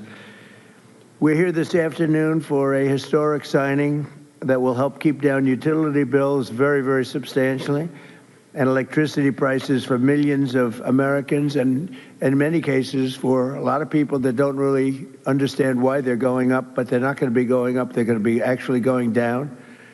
Today we follow through on an announcement I made in my State of the Union address last week, as America's largest tech companies officially signed the Ratepayer Protection Pledge. It's a big deal. It's going to have a tremendous impact on electricity costs. We're bringing down all of the costs. We have this little interlude to do what we have to do, because we had it going, but these interludes are very important, especially this one. But the economy has never been like this. We broke 50,000 on the Dow. People thought we wouldn't do that within the first 4 years. We did it in the first year. And we brought 7 on the S&P, 7,000 on the S&P. They said that's even less likely to happen. And we did that too, all within the first year. Under this new agreement, big tech companies are committing to fully cover the cost of increased electricity production required for AI data centers. And that would be prices for American communities will not go up, but in many cases will actually come down, and very substantially.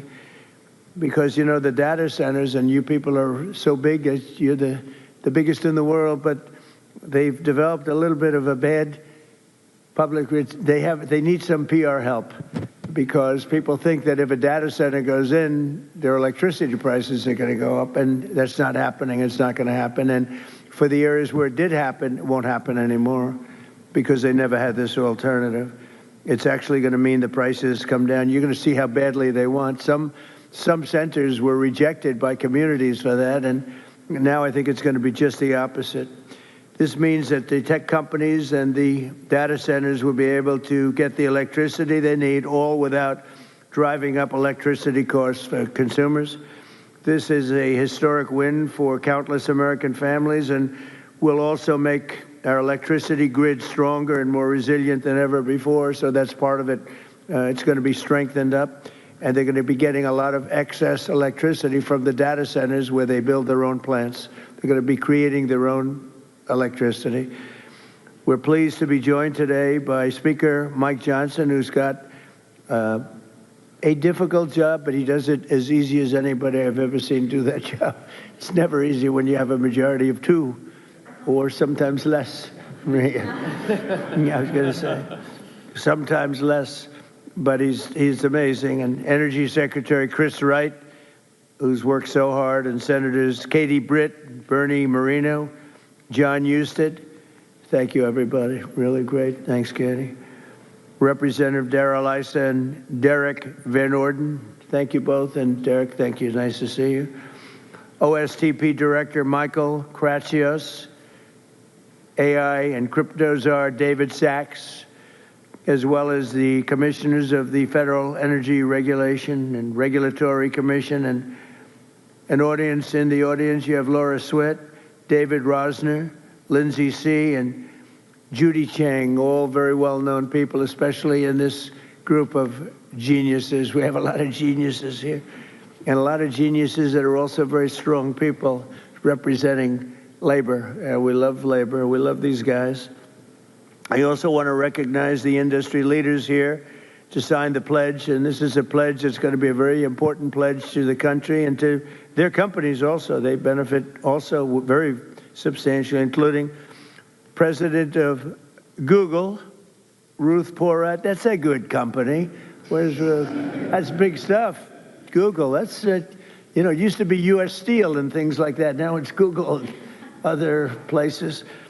President of Meta, Dina Powell, who was with me. Dina Powell was with me for a long time, and I called up Mark and I said, congratulations, that was a good hire, right? That was a good hire. She's fantastic, and her husband is fantastic. He's a great senator, and he ran in a place called Pennsylvania, and he ran against somebody that was very tough to win. It was very, very tough to win, and he won pretty easily, actually. People were shocked. You and I weren't surprised, were we? But he's a spectacular man.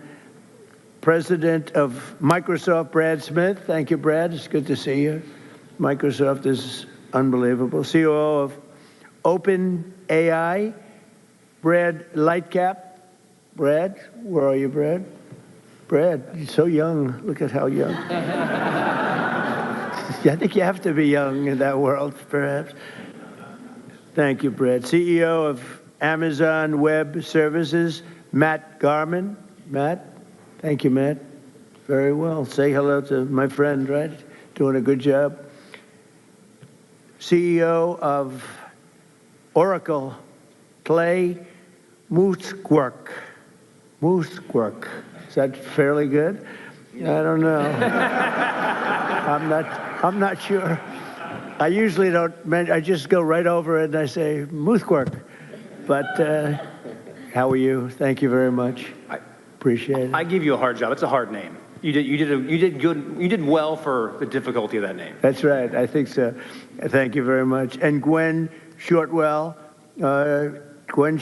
of XAI, another real leader. Thank you very much. Thank you. Thank you very much. Appreciate it.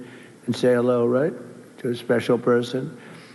The last administration, their allies in Congress gave us the worst inflation in, I say, the history of our country, but they say 48 years. So I'll take either one. It doesn't matter. The press gets very upset. You did good. You did well for the difficulty of that name. That's right. I think so. Thank you very much. And Gwen Shortwell, of XAI, another real leader. Thank you very much. Thank you. Thank you very much. Appreciate it. And say hello, right, to a special person. The last administration, their allies in Congress gave us the worst inflation in, I say, the history of our country, but they say 48 years. So I'll take either one. It doesn't matter. The press gets very upset when I say in the history of our country. They get very angry about it, actually. They say it was only 48 years. I say, you know, in some ways 48 years sounds worse because it's very specific.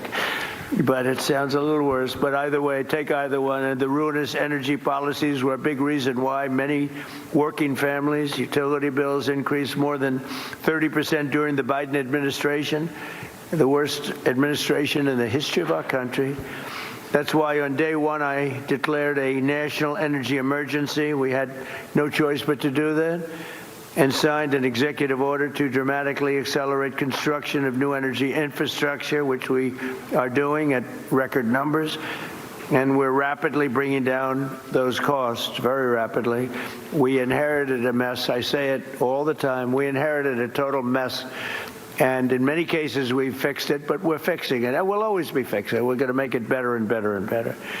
Many Americans are still concerned that the massive energy demand from AI data centers could drive up their electricity bills in the future, and we understand that. By 2035, energy demand is expected to more than triple. Can you believe it? A lot of it is AI, and it's also all these big plants that are being built all over the country. They're coming in from Canada and Mexico, from Germany, from Japan, from South Korea.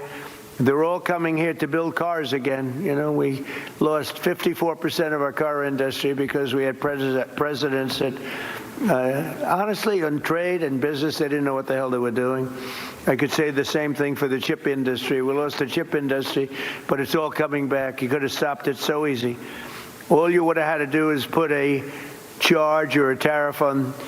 If you wanted to leave the United States, that's fine. You can go to Taiwan or anywhere you want. But if you're going to make your product and sell it back in here, you're going to pay 100% or 200 or 300% tariff. And nobody would have ever left, but they missed that opportunity. But it's not going to matter now because it's all coming. They're all coming back.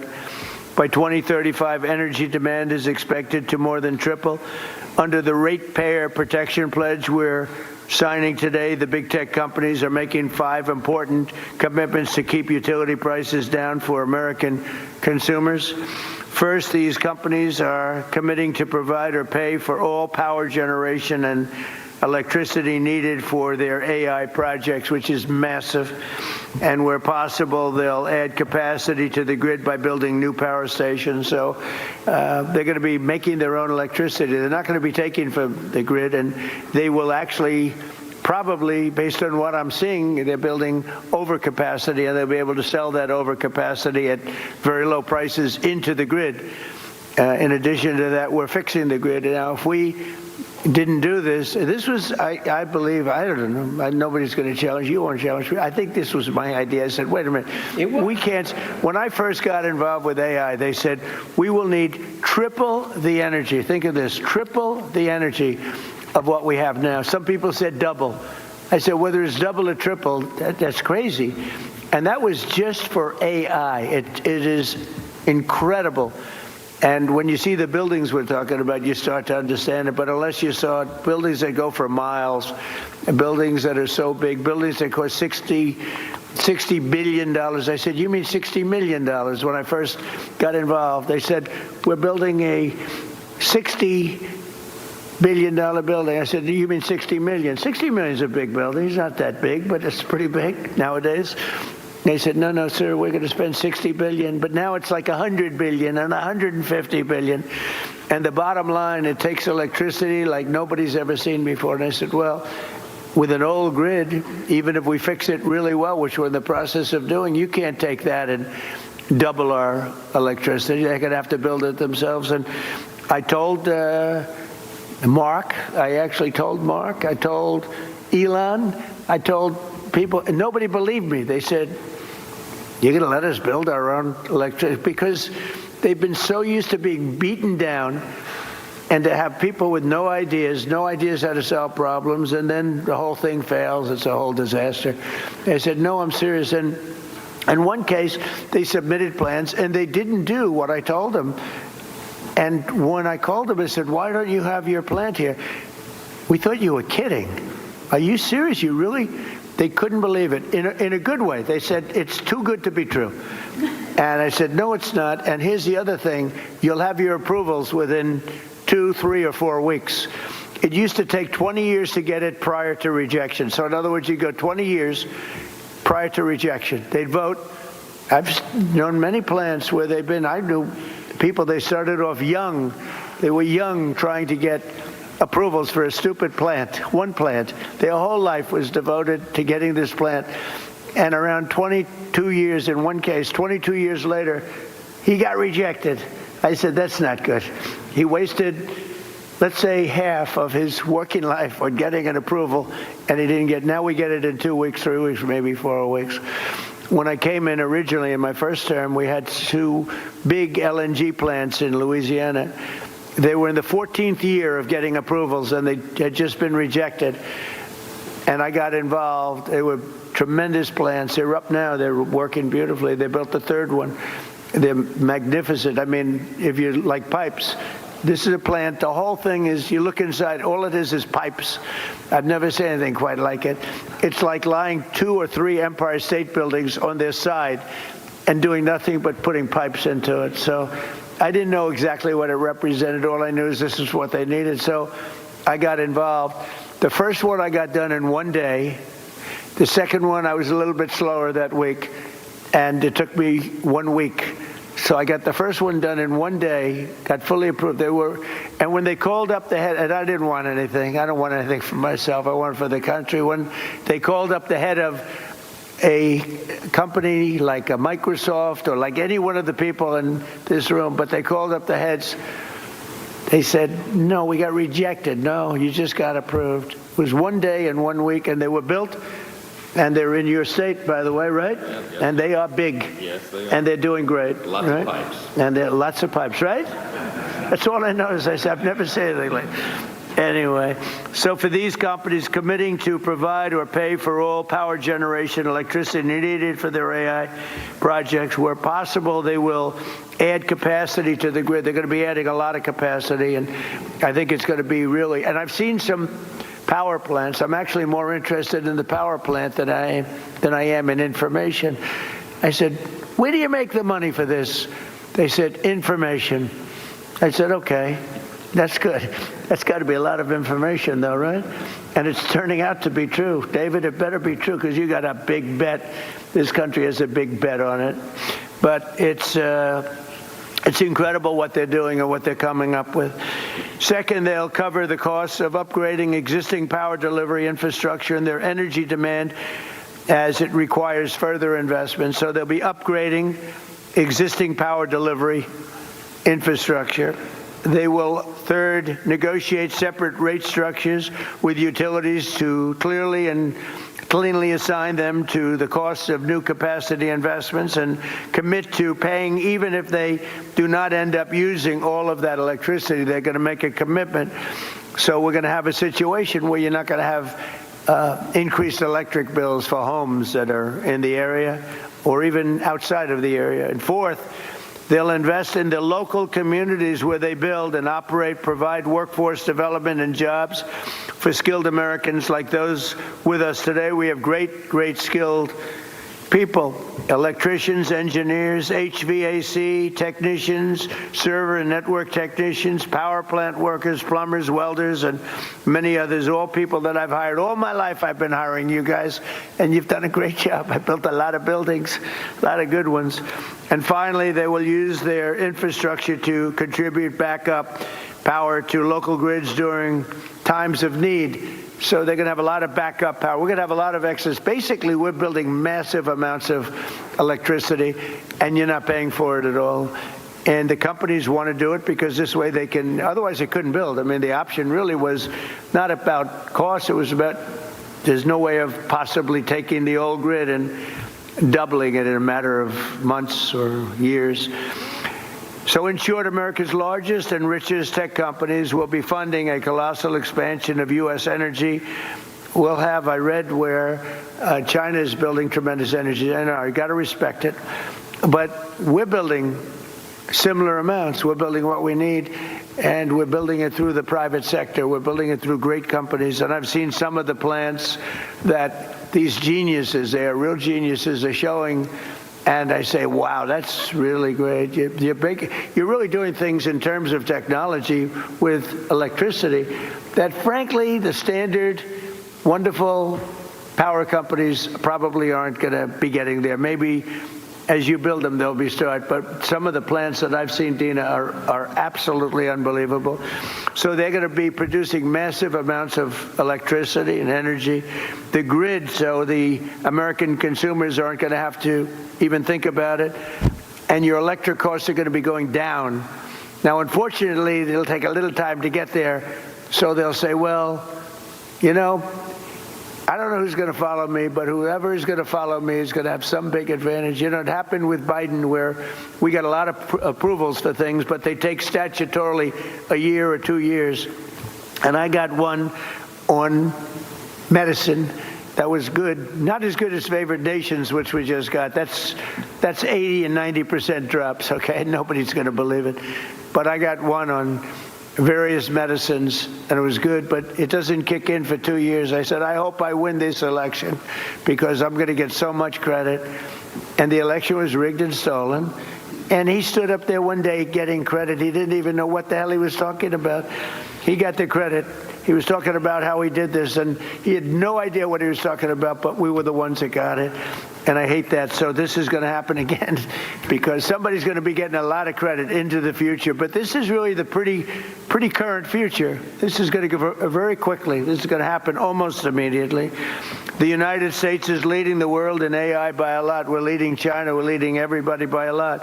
Without this, you wouldn't even, I don't think you could build, Brad, you couldn't build a plant, right? Without this, I don't think you could, you'd have to rely on the grid, and you wouldn't be able to do that. So the United States is leading by a lot. We're leading everybody. And it's not only, other countries are very much into it. They all want it. But we're going to be dominant in this field, which is very important. In crypto, we want to be dominant. We want to be dominant in everything we do. And this agreement will ensure that America can maintain the most advanced AI infrastructure on the planet without American families being forced to pick up the tab. And that's why the early ones, they hook up to the electric utilities and they can't produce the kind of numbers electric-wise that they want, and they end up raising the rates. It's not going to happen anymore, and now it's going to go the opposite way. They'll make a lot of money, and electric rates, we actually think they're not going to stay. I think they're going to actually, Chris, they're going to actually come down. So your electric bills will actually come down. It'll take a little while, but not long. So this new strategy, never tried before in any country, will pave the way for continued American dominance in energy and technology working together. So you're going to have great energy sources because you're going to build them yourself, and if they're not good, you'll make them a little bit bigger and better, right? But again, a lot of people, it took me 6 months to convince people that I was serious about this, and we have a very big key to what we're doing is Lee Zeldin. He's in charge of the Environmental Department and Energy. And the job he's done is incredible, getting you fast approvals. So some of the plants are starting and they're coming in. I say, Lee, 2 weeks for natural gas. Don't worry about wind. Forget it. It's worthless. You don't get approvals for wind. We don't do wind in this because it's a loser. Except for China, they make all the windmills. China makes all the windmills. The only problem is they don't have wind farms. You ever think somebody's going to have to look at that? How many wind farms have you seen lately in China? They make the windmills.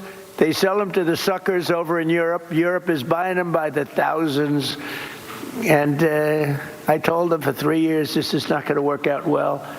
And now they're saying I was right. But I say, natural gas, clean, beautiful coal.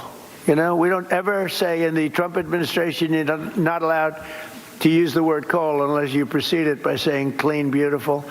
And Chris made a beautiful speech about 3 weeks ago, and he took me very, very seriously. And every time it was about coal, and every time he mentioned coal, it'd say, clean, beautiful coal, clean, beautiful coal, clean, beautiful. I said, Chris, easy. It sort of stepped in the speech a little bit. It was a little much, but we got the point across. The coal is clean and beautiful. Well, look, it's so many of the nations that are working are using coal. And you can do things with coal today that are incredible in terms of the environment and in terms of cleanliness. But I said 2 weeks for oil and gas, coal, and for nuclear power plant, maybe take 2 or 3 weeks. You can add on an extra week. But Lee Zeldin has done an amazing job in getting you all of the permits that you need, because normally that would take many, many years, and they're already building the plants. They're being built all over the country, and they are incredible. So with that, I'll introduce Chris Wright, who's we were lucky to get him. Doug Burgum convinced me he was the best guy. I wanted Doug Burgum for his position, and because I'm very impressed with Doug. He's doing a fantastic job. He said, there's somebody that's better than me on energy. I said, who? A guy named Chris Wright. He's the biggest in the industry. He's the smartest. He's the best. I say, really? He's better than you? And Doug has a very big ego. So for him to say that was not easy. But I met Chris, and it was sort of love at first sight. He has done some job, and so has Doug. We gave him interior where they have all the oil, and we gave him energy where they take it, right? So we sort of did a friendly merger without going through Congress, because if we went through Congress, it would never get done unless the Speaker wanted to get it done, in which case it would be all right. So, Chris, you could say a few words first. You bet. First of all, thank you all for being here today. The reason we're here and the things that are going to happen are because of the people in this room. I want to thank you, Mr. President, for your leadership. Very early on, I mean, first week, I'm in my new job. I haven't had a boss in 40 years, and I'm in the Oval Office adjusting to this, and the President says to me 2 things very clearly. He says, number one, we have to lead in AI. We have to lead. This is a transformative technology. America must lead in AI, and the old energy policies that were going on would not lead in AI. We need to lead in AI. Number two, the government's a bureaucracy. It's always in the way of things. It's been in the way of AI. We've got to run the government like a business. The businesses who want to invest are our partners, and get them here right away, and we've got to work with those partners. And boy, we have 7 incredible leaders in the room today. We're going to win in AI, and we're going to stop the rise in electricity prices because of the 7 leaders that are sitting around this table. The President said you're going to work with them like business leaders. Ultimately, this is not a negotiation where one side wins and one side loses. We have the same interests. The interest of the businesses is to be embraced by the communities so they can build and develop data centers in their communities. Those data centers that are developed there are going to bring jobs and opportunities for people. They're going to have us lead in artificial intelligence, critical for our economy, critical for our national defense, and critical for our security. The nation that leads in AI will be the military superpower. That has been and must remain the United States of America. But this is a pivot, and this is a transformation, and it's the bold leadership of the President and the bold long-term vision of the business leaders that I am very proud to call partners and friends around this table that have invested that money, that have developed those technologies, that are willing to invest those dollars, and are also willing to fix the biggest problem. We had 30% electricity price rises during the Biden administration, and we shrunk our amount of available dispatchable electricity. That is a train wreck waiting to happen, and the President recognized from the start we have to lead in AI and we have to stop electricity price rise, and those are not in contradiction. These companies are smart, they're powerful, they're strong, they can build power, partner with them. And that's exactly, all of them embraced it, all of them have spent money to these noble causes, and as we heard, a number of states that have partnered with the people on this table have announced multi-year rate freezes. Indiana's the leader now and the first one filing for a rate reduction. But it is the partnership of these companies and a business focused on government, focused on the American people, that is the transformation. But I could not be more proud to be here. I've got to thank also our FERC commissioners that are here. FERC is a noble regulatory agency that just got bureaucratic and lived in a different time and a different age. We need to make things happen fast. Could they stand up? Yes, can all the FERC commissioners stand up? Because, you know, they're the most powerful people in the country.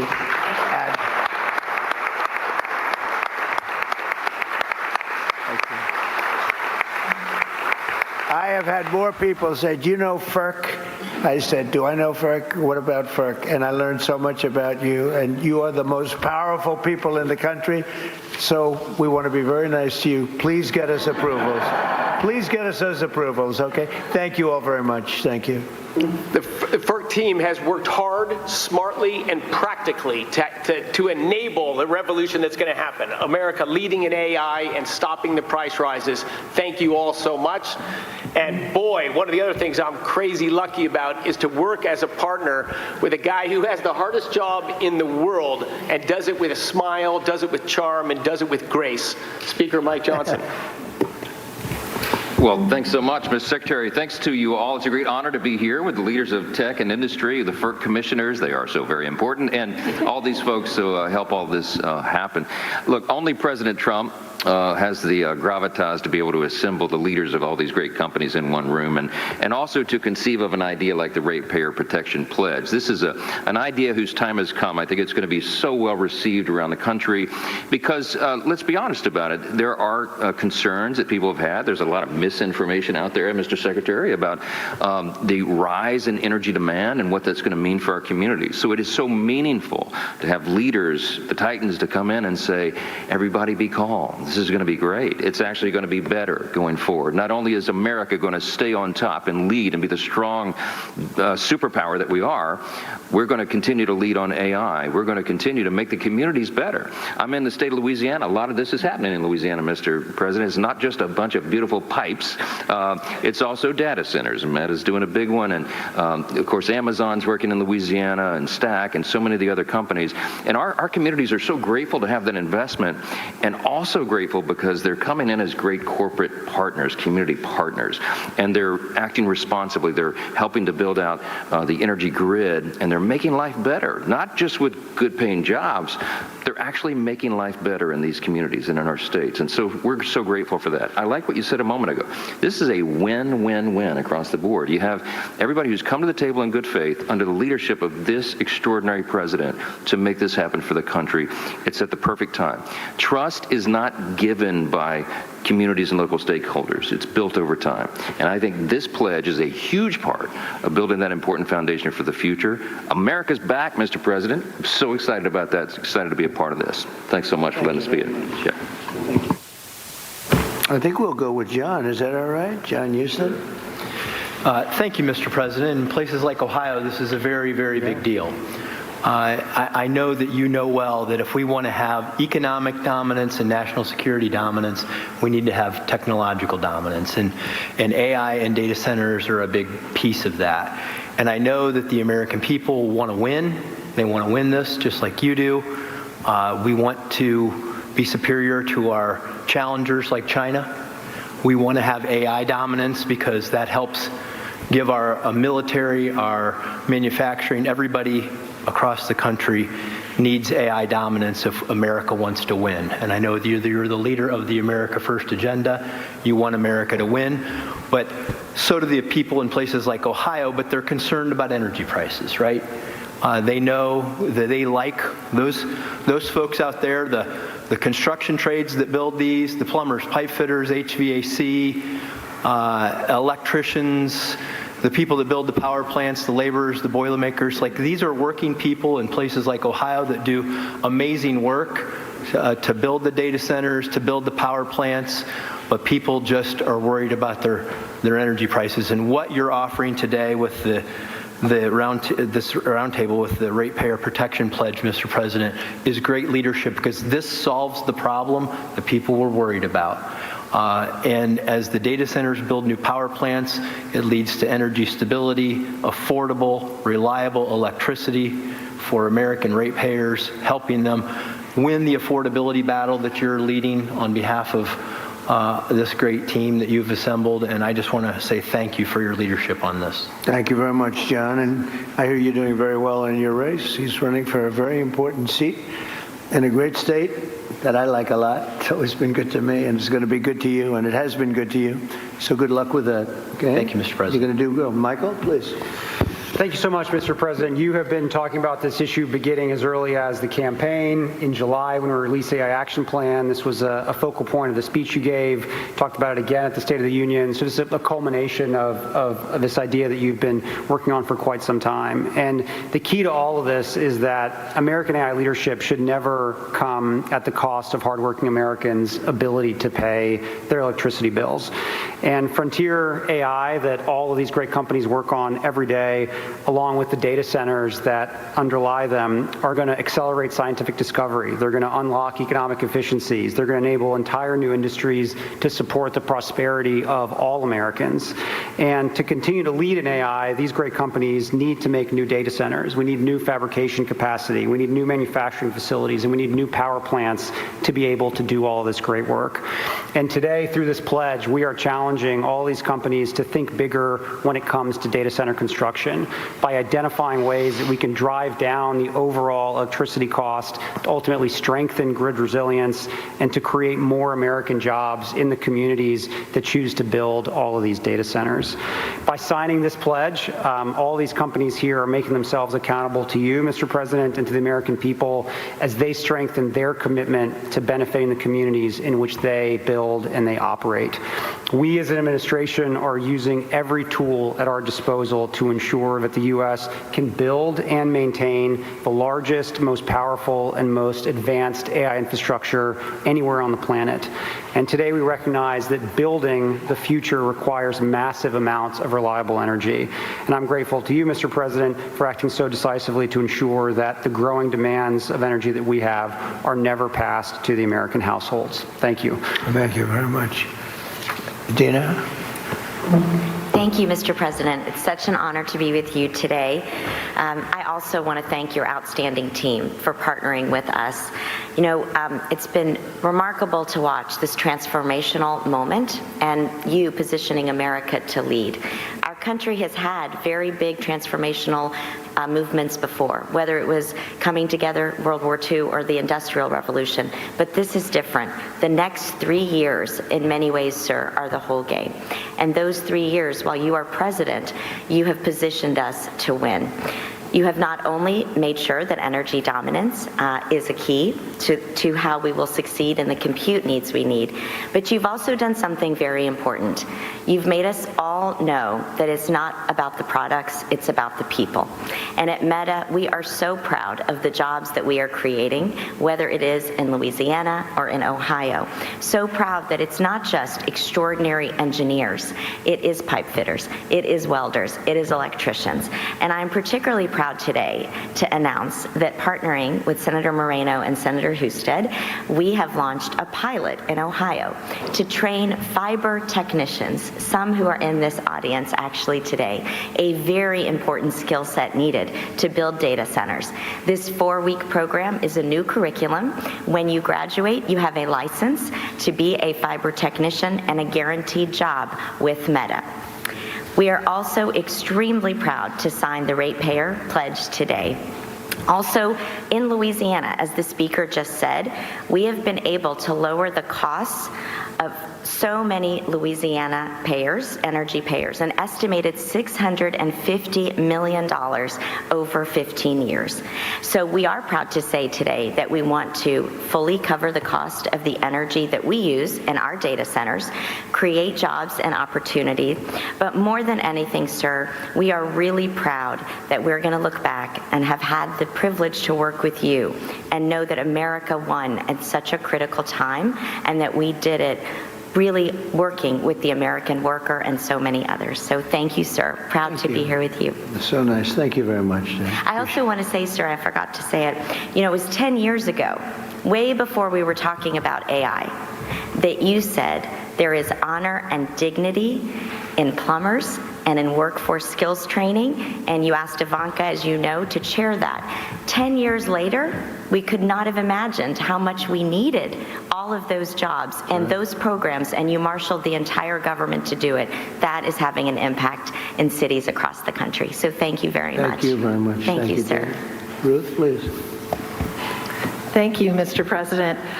Google is grateful for all that you and your administration are doing to secure America's continued leadership in AI. And to your point, it must be powered by abundant and affordable energy if it is to benefit all Americans. I'm pleased to be here to underscore Google's support for the Ratepayer Protection Pledge.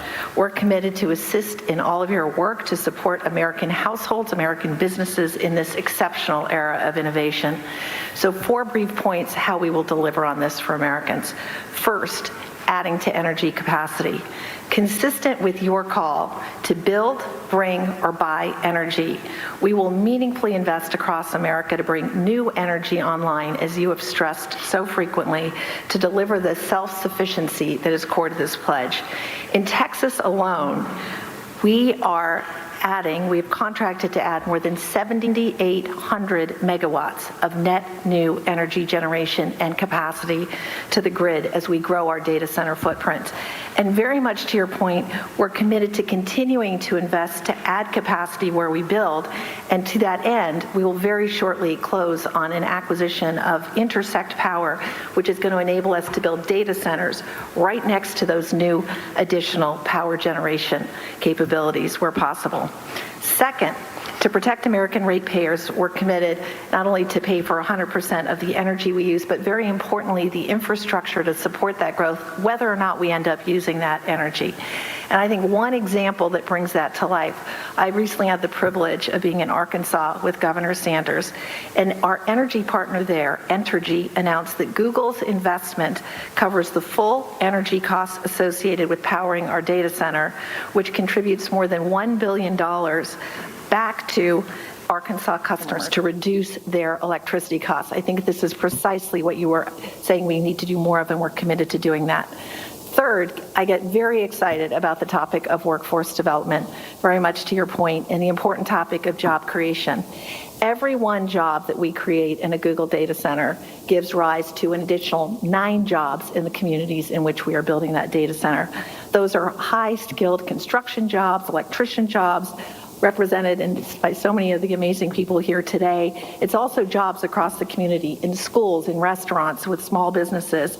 And we announced, in fact, last week that we're providing free AI professional training for all small businesses across America.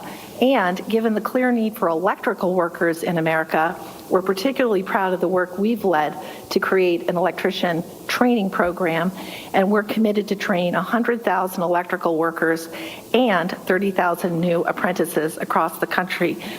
On top of that, we're excited about significantly growing these programs. We've heard the pledge. Finally, Mr. President, as you said, the American grid needs to be more resilient, and so we're investing here as well. 2 quick things. We pioneered demand response with data centers, so we, with technology, will move workloads out of the way during extreme weather events to make room for the community. And second, we're applying AI itself to the grid to increase capacity in the grid. So again, I want to thank you. I want to thank you all for convening us. The benefits from AI, responsibly delivered, are immense for America's businesses, for America's communities, and for its citizens. Thank you again for your leadership on this very important point. Thank you very much. You're doing a great job. Thank you, sir. Glenn? Mr. President, I want to thank you for your Thank you. That's why I'm here. I want to thank you for your leadership.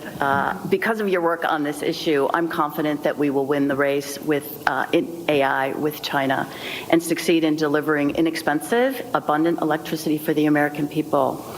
As you know, XAI builds huge supercomputers and data centers, and we build them fast. Currently, we're building one on the Tennessee-Mississippi state line. As part of today's commitment, we will take extensive additional steps to continue to reduce costs of electricity for our neighbors. Mr. President, we want to be on your team to deliver a big win for the American people. XAI will therefore commit to develop 1.2 gigawatts of power as our supercomputer's primary power source, and that will be for every additional data center as well.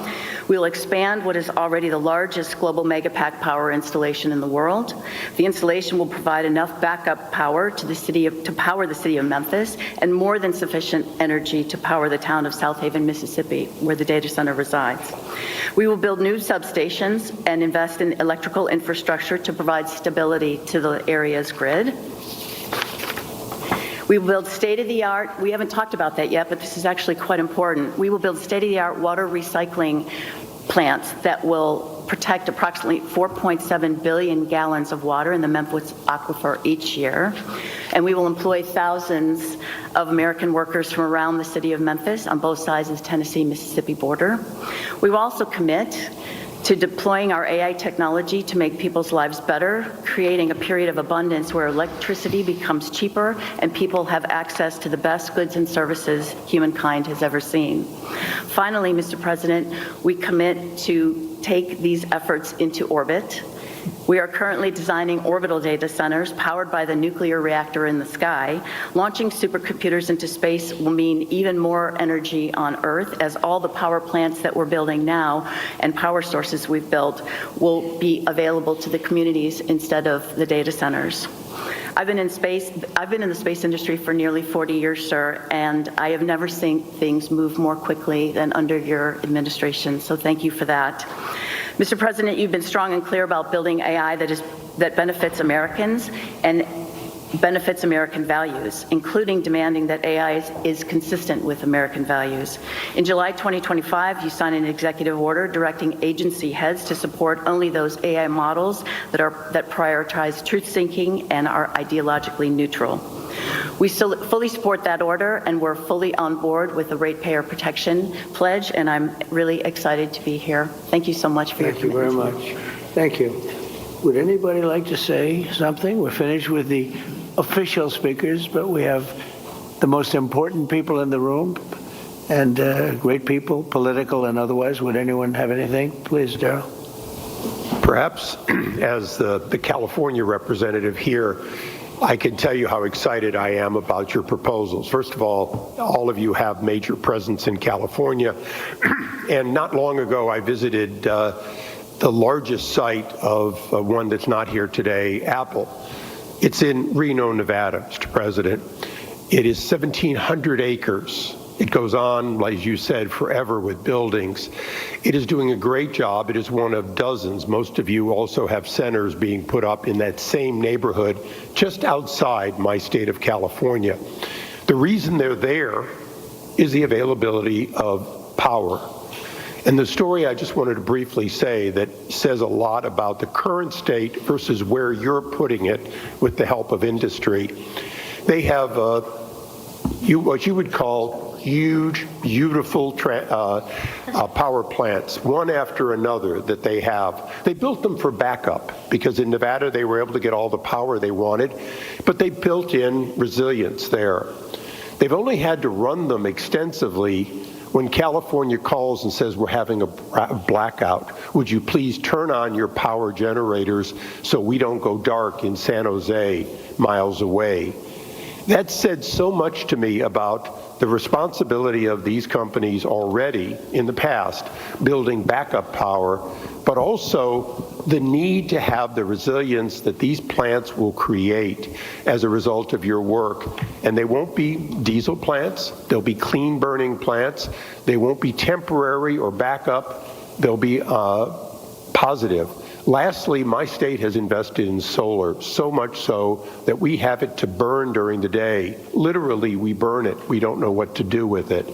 The ability of these power plants to take solar when it's in excess and then provide that resilience 24/7, all as a result of your leadership. And so, as someone who is from a state that may build less of them, but needs them more than any other state, I want to thank you for what you're doing, because these companies now can be empowered to do a lot more than what they did so far on the edge of California to help California be part of winning the AI race. Thank you very much. We'll go very quickly. David, please. Thank you, sir. As I think all of you know here, we have an AI boom going on. We also have a construction boom going on. Just the leading companies in the U.S. are investing $650 billion this year building out this infrastructure. That's a 2% tailwind to GDP, and that is leading to job increases for construction workers and huge wage increases for construction workers like the fellows we got right up here. So this is a very important boom to sustain, and thanks to your leadership, Mr. President, we're doing that, and we're protecting residential rates ratepayers, making sure that their electricity prices will not go up. That's the combination we need. And I just want to contrast it, if I may, with the approach of Democrats like Bernie Sanders. Their approach is just to ban. They just want to ban the data centers. So they want to stop the economic growth. They want to stop the wage increases for blue collars. They want to stop the construction. They want to just stop progress. That's not the answer. There's a much better answer. You have found it, sir. And I just want to vouch for the fact that in one of our very first meetings, you did say that you wanted to make our AI companies into energy companies. So that was true. And I remember thinking, that's a really good idea. The president knows more about AI than I do. So this is thanks to your leadership, we're here today. And I know this is something that you've been championing for a very long time. Thank you very much. And Katie, thank you. Yes, Mr. President, so this is something that we've not only just talked about, obviously, on the national stage, but we've been talking about and wrestling with in Alabama as well. Look, we understand the need to win the AI race, and you have made sure that America is put first in every category. And that means that we dominate there, and we do it in a way, though, that helps everyday Americans. So when we're looking at their safety and security and what that will ultimately prevail there, we don't want to do it at the expense of ratepayers. And you, once again, have taken an incredibly complex problem that everybody wants to talk about, and you actually found a solution. You found a win-win. We're not only going to win the AI race as a result of what you're doing today, but you have said to every American, to every Alabamian, I see you. And we're going to make sure that your energy cost not only does not go up as a result, but you even said today, with the added capacity, that it's actually going to go down. In addition to all of that, just want to say thank you to you for being willing to be good community partners. That's what makes all of this work. So the communities that you will ultimately reside in, you are saying we want to build you up in every sense of the word, giving you greater opportunity as a result of this pledge today. So, Mr. President, thank you for making sure that Americans were put first, and that this progress is not at their expense, but is rather to their benefit. Yep, that's right. Very quickly, Derek. Mr. President, I have to tell you something. You're the only person in the world that can put together this coalition. You are the only person in the world. I hope the American people understand what we're talking about here today. You're meshing high tech with the hammer. You're putting these guys with the hard hats with the 100-pound brain nerds, and that's gonna be the future. Sorry, I love you guys. And so, Mr. President, the thing that the American people need to understand is that you're not thinking about an election cycle, you're thinking about the next generation. And what you're doing today by having this coalition of people is making sure that the future generations, our children, are not going to have to be concerned about losing a war. And that means so much, especially in this time now. If people really take a step back and appreciate this is actual visionary leadership, and it's going to take care long before or long after we're all gone, sir. Your efforts today are going to make America great into the foreseeable future. So thank you so much. Thank you, Derek. You're doing a great job. Bernie, I think you're okay. You want to say something really fast, Bernie? Thank you. He gets my vote. He gets my vote. I have to go back and look at the war. You know, I have a lot of things happening. Thank you, Bernie. You're doing a great job. Please. It's Will Scharf. Go ahead, Will. You have anything to say? I think it's been pretty comprehensively covered by all the speakers you've had today, sir, but you're going to be signing a proclamation announcing the Ratepayer Protection Pledge. This is going to ensure American AI dominance in the years ahead, while also ensuring that American ratepayers, ordinary Americans paying their electric bills, aren't paying anything more. And along with the proclamation that you're signing, each of the CEOs and industry representatives that we have present here will be signing an actual copy of the Ratepayer Protection Pledge, committing them to your vision for this industry going forward.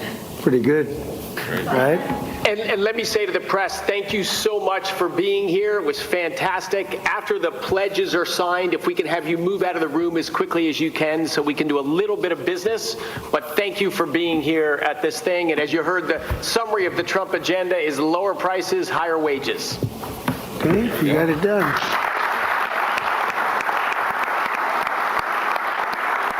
That's a good one. It's a good one.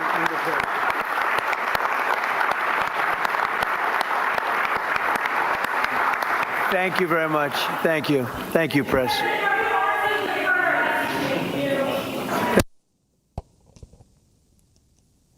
Live. All righty. You know, it's funny. A boss I had at one point, as the lawn guys are coming through, a boss I had at one point said to me, never bring me a problem without having a suggested solution. And that's what you just saw. You saw the president of the United States. We got a problem. These data centers are going to be way too expensive. What the hell do we do? Well, come up with the solution. Well, the solution is we want to build power plants. All right, let's get it done. And that's exactly how, that's how you do it. Got a problem? Bring me the solution. And when you train people, or I doubt you had to train people like at that level, but at that point, they're learning what they have to do. They learn that they have to solve the problem, not just for themselves, but for the other people, the people in the neighborhoods and the communities, and then make it libtard proof so that the libtards can't do anything about it. They can't complain. Hey, we're building our own plants. Well, you can't do that. Why? Well, you're going to have to get regulatory approval. Then we just won't build it here. Screw these blue states if they don't want to get with the program. Speaking of craziness, since we've been here for 4 hours almost already, the Democrats are right now voting to strip the president of war powers. They are actually doing it right now. Let me see if I can bring it up. I cannot believe that they are really attempting to do this. Let me see if it's if there's a feed I can pull. If there's a feed I can pull up, I will. So 1 second. Here, talk amongst yourselves. I'll be right back.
Welcome back to Fanfare with Barry Cunningham.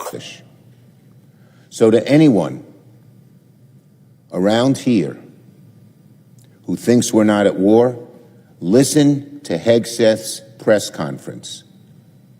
It's little more than microwaved cable news drivel. But what he is saying loud and clear is this: we're at war, and this administration is signaling more escalation ahead. This is insanity. Americans just spent the last 2 decades fighting and dying in the Middle East, and Pete Hegseth says we're back for more. How many parents watch their kids ship off and fight and die in Iraq and Afghanistan? How many sleepless nights did families have over the last 20 years worried about their loved ones? How many headlines did we watch over the decades of troops getting shot down, of convoys being attacked, of wounded soldiers returning home forever scarred by the horrors of war? How many billions of dollars were wasted? How much anguish and suffering and grief did America endure?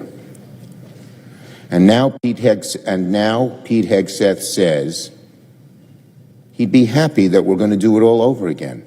He says this new war is just getting started. This is madness, and we don't even know what the administration's plan is. I just sat yesterday with my Senate colleagues for an all-senators briefing, And let me show you how much clarity we got out of that briefing. Zero. Even after the briefing, we walked away with zero clarity about what Donald Trump's goal in Iran is. After my briefing this week and Hegseth's press conference this morning, it is clear they are widening the war in Iran. And I fear now more than ever that we are going to put boots on the ground. And that's precisely what the American people fear. We still don't know how long we'll be there. We still don't know what Donald Trump is even trying to accomplish. This is not how you conduct foreign policy. This is not how you conduct defense policy. And the fault for the chaos is entirely with Donald Trump. Trump is manic. I can't listen to these people. It poisons my brain to have to force myself to listen to these people. So they've got 4 minutes left in this vote. Let me finish with the Chinese stuff, and by then we should probably be done with the vote. Also wouldn't be the first time. Because I'm thinking, did China come in and say, hey, look, if we can't have the oil, no one can. Let's figure out a way to shut it down. And did you know that all of those companies, those insurance companies, have huge offices in China?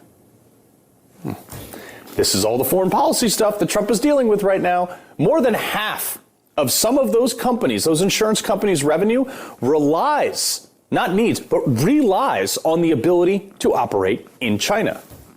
So they sided with China. And Trump came out and kneecapped everybody and said, you know what? Look, effective immediately. I have ordered the United States Development Finance Corporation to provide, at a very reasonable price, political risk insurance and guarantees for all financial security of all maritime trade, especially energy, traveling through the Gulf. This will be available to all shipping lines. If necessary, the United States Navy will begin escorting tankers through the Strait of Hormuz as soon as possible. He had to have had so it not planned. only did the UK companies bet on... He had to have had it planned the entire time how he was going to do this. So anyway, yeah, China is the objective here. And that's why the Democrats are freaking. I don't even know how this vote's going to go, but I can't listen to these people bitch and moan about something that's been the law of this country since 1973.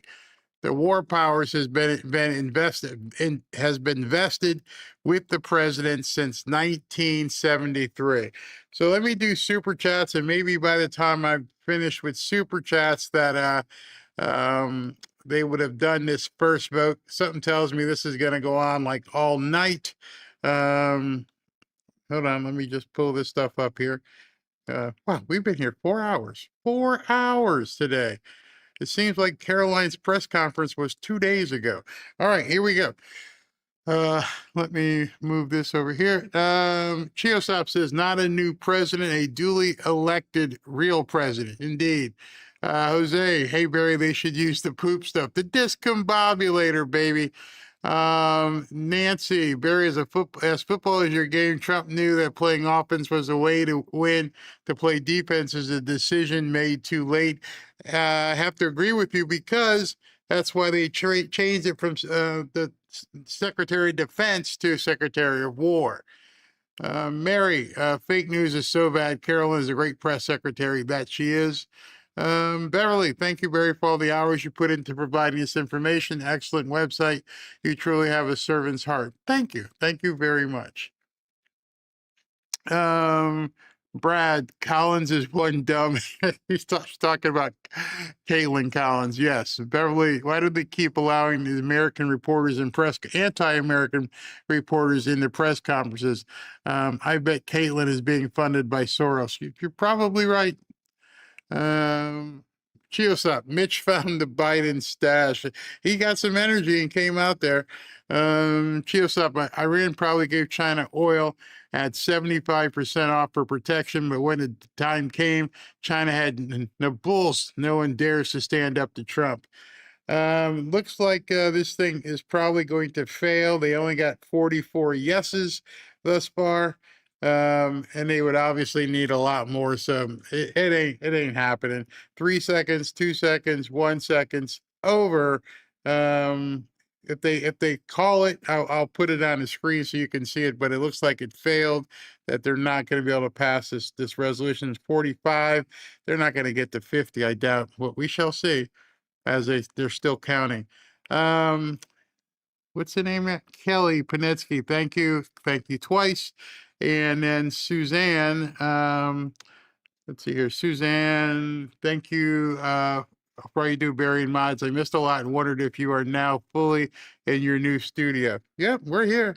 We're here. I got a few things I want to do further, but we're here. And as of right now, well, hey, I'll let you see the vote. It's basically posted here so you guys can see it. It has not completed yet, but they haven't called it. Squarely within his inherent authorities as Commander-in-Chief. Therefore, I will oppose the Kane resolution and would recommend our colleagues do the same. Now, with that said, the President's clear authority to use military force does not absolutely absolve him from our responsibility to place his national security decisions on the broadest possible political foundation. In fact, precisely because the President holds such expansive constitutional authority, it's incumbent on them to ensure such use is judicious, rooted in core national interests, and broadly supported by the American people. Literally for decades, following World War II, presidents of both parties tended to take this responsibility quite seriously. They understood that wild swings in foreign policy between administrations could confuse our allies and embolden our adversaries. And so throughout the Cold War, they spent considerable time and political capital explaining to the American people the stakes, objectives. I can't sit through it. So I'm gonna get out of here. I'll let this play like it's the after party, and as soon as they get to mention what they're gonna be doing, I'll put on the music. But this stuff is like watching dry paint dry. Bilateral deal did not survive for long after his presidency. Likewise, despite my urging, President Biden failed to speak clearly to the American people about our national interest in helping Ukraine resist aggression. President Trump has made a bold and tough decision, one that could transform the region for the better, literally for generations to come. But there are risks involved. And I hope his administration will work to explain the connection between the Commander-in-Chief's worthy objectives and the military and diplomatic means to achieve them. Connecting ends and means is the essence of strategy. And it's important for the administration to explain to the American people how they intend to do so. In turn, our colleagues in the minority have a responsibility to actually listen and to not reflexively oppose foreign policy decisions of presidents they don't like. After all, we don't have to look far into the past to find Senate Democrats voicing support for keeping the military option on the table in America's dealings with Iran, or supporting President Biden's unilateral military force against Iran's proxies in the absence of explicit congressional authorization. More immediately, I hope our colleagues will consider the consequences of terminating ongoing operations before they've even succeeded. What would the Chinese, what would the Russians conclude if America abruptly lost its stomach for decisive action? What cold comfort would our allies take from increasing erratic and partisan application of U.S. foreign policy commitments? So, Mr. President, the consequences of successfully ending Iran's decades-long war against us and our allies and partners could reach far beyond the Middle East. This is evident in the way Russia and Chinese officials very quickly condemned U.S. and Israeli operations, and in their unwillingness or inability to come to Tehran's aid in a meaningful way. Two observations at this point. First, one of the reasons U.S. operations have enjoyed such freedom of maneuver in the Western Hemisphere and in the Middle East is that Russia's bogged down in its war in Ukraine, a war whose battlefield innovations are already shaping operations over in the Gulf. If Russia was more unencumbered, it could have provided more material assistance to its partners in Venezuela and Iran.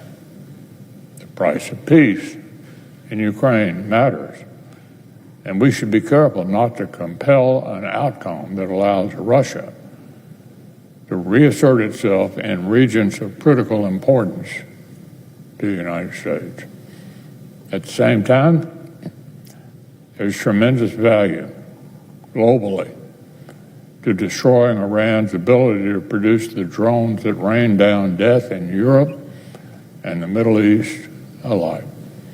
There's likewise value in disrupting its illicit oil trade with the PRC.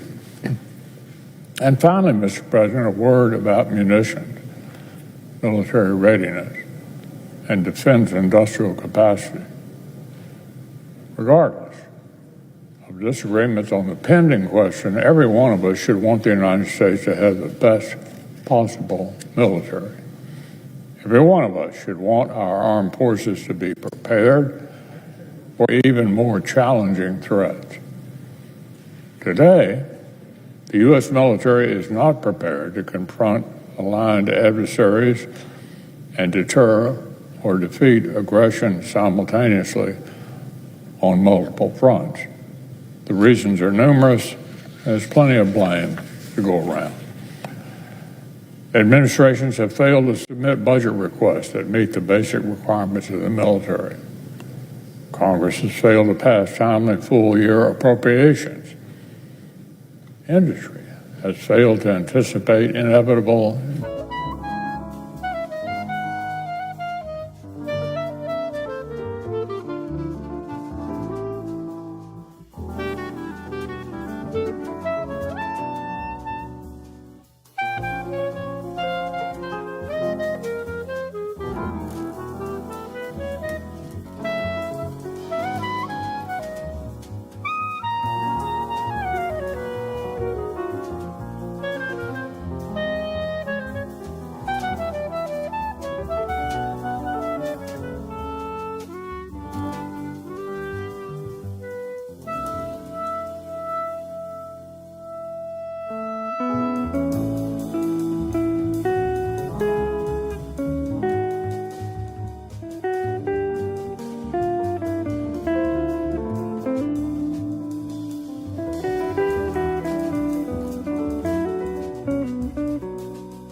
And joining us now is Anthony Adra.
Both the House and Senate have been debating Iran war powers resolutions. Here in the Senate, lawmakers have been considering Armed Services Committee Democrat Tim Kaine's version.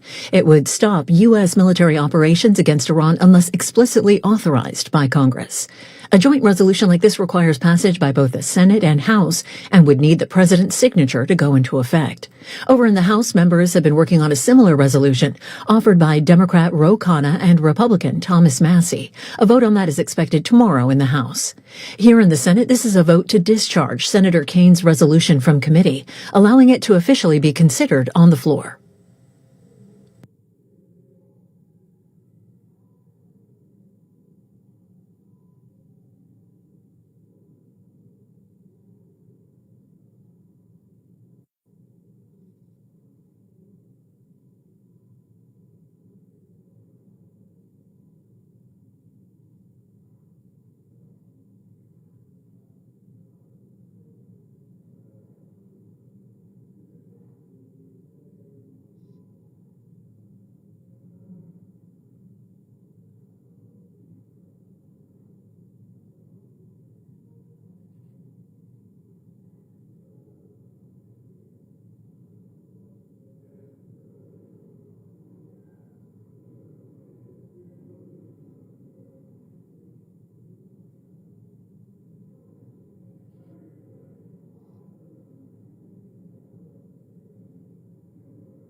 Just to let you guys know, this is a vote to see if they can have a vote.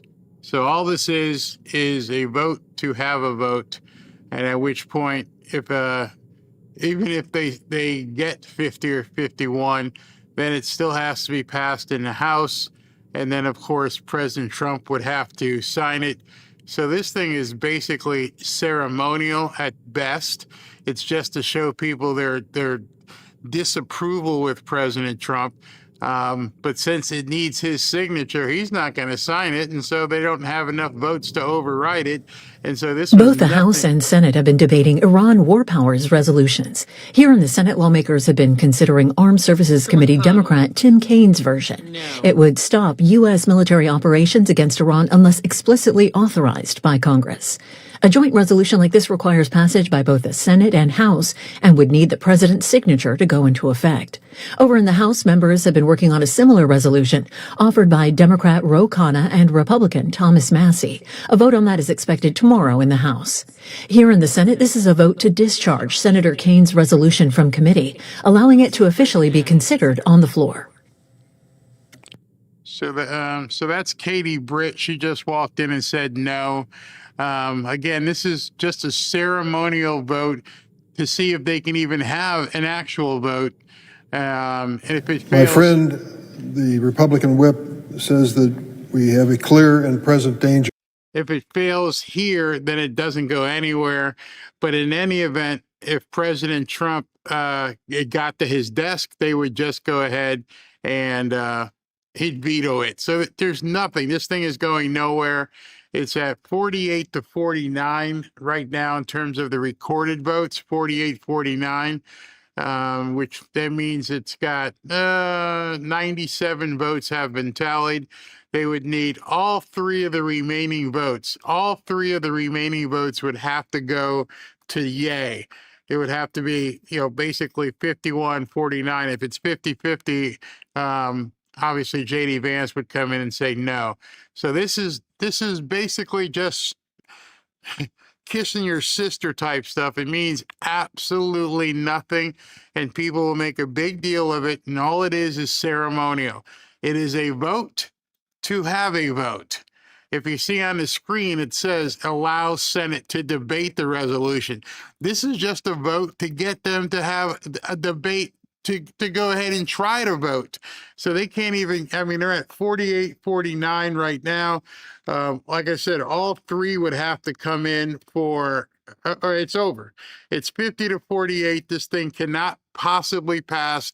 Even if there's a tie, J.D. Vance would break the tie. So it's done. Let's go home. Let's have some dinner. These guys are toast. Bye.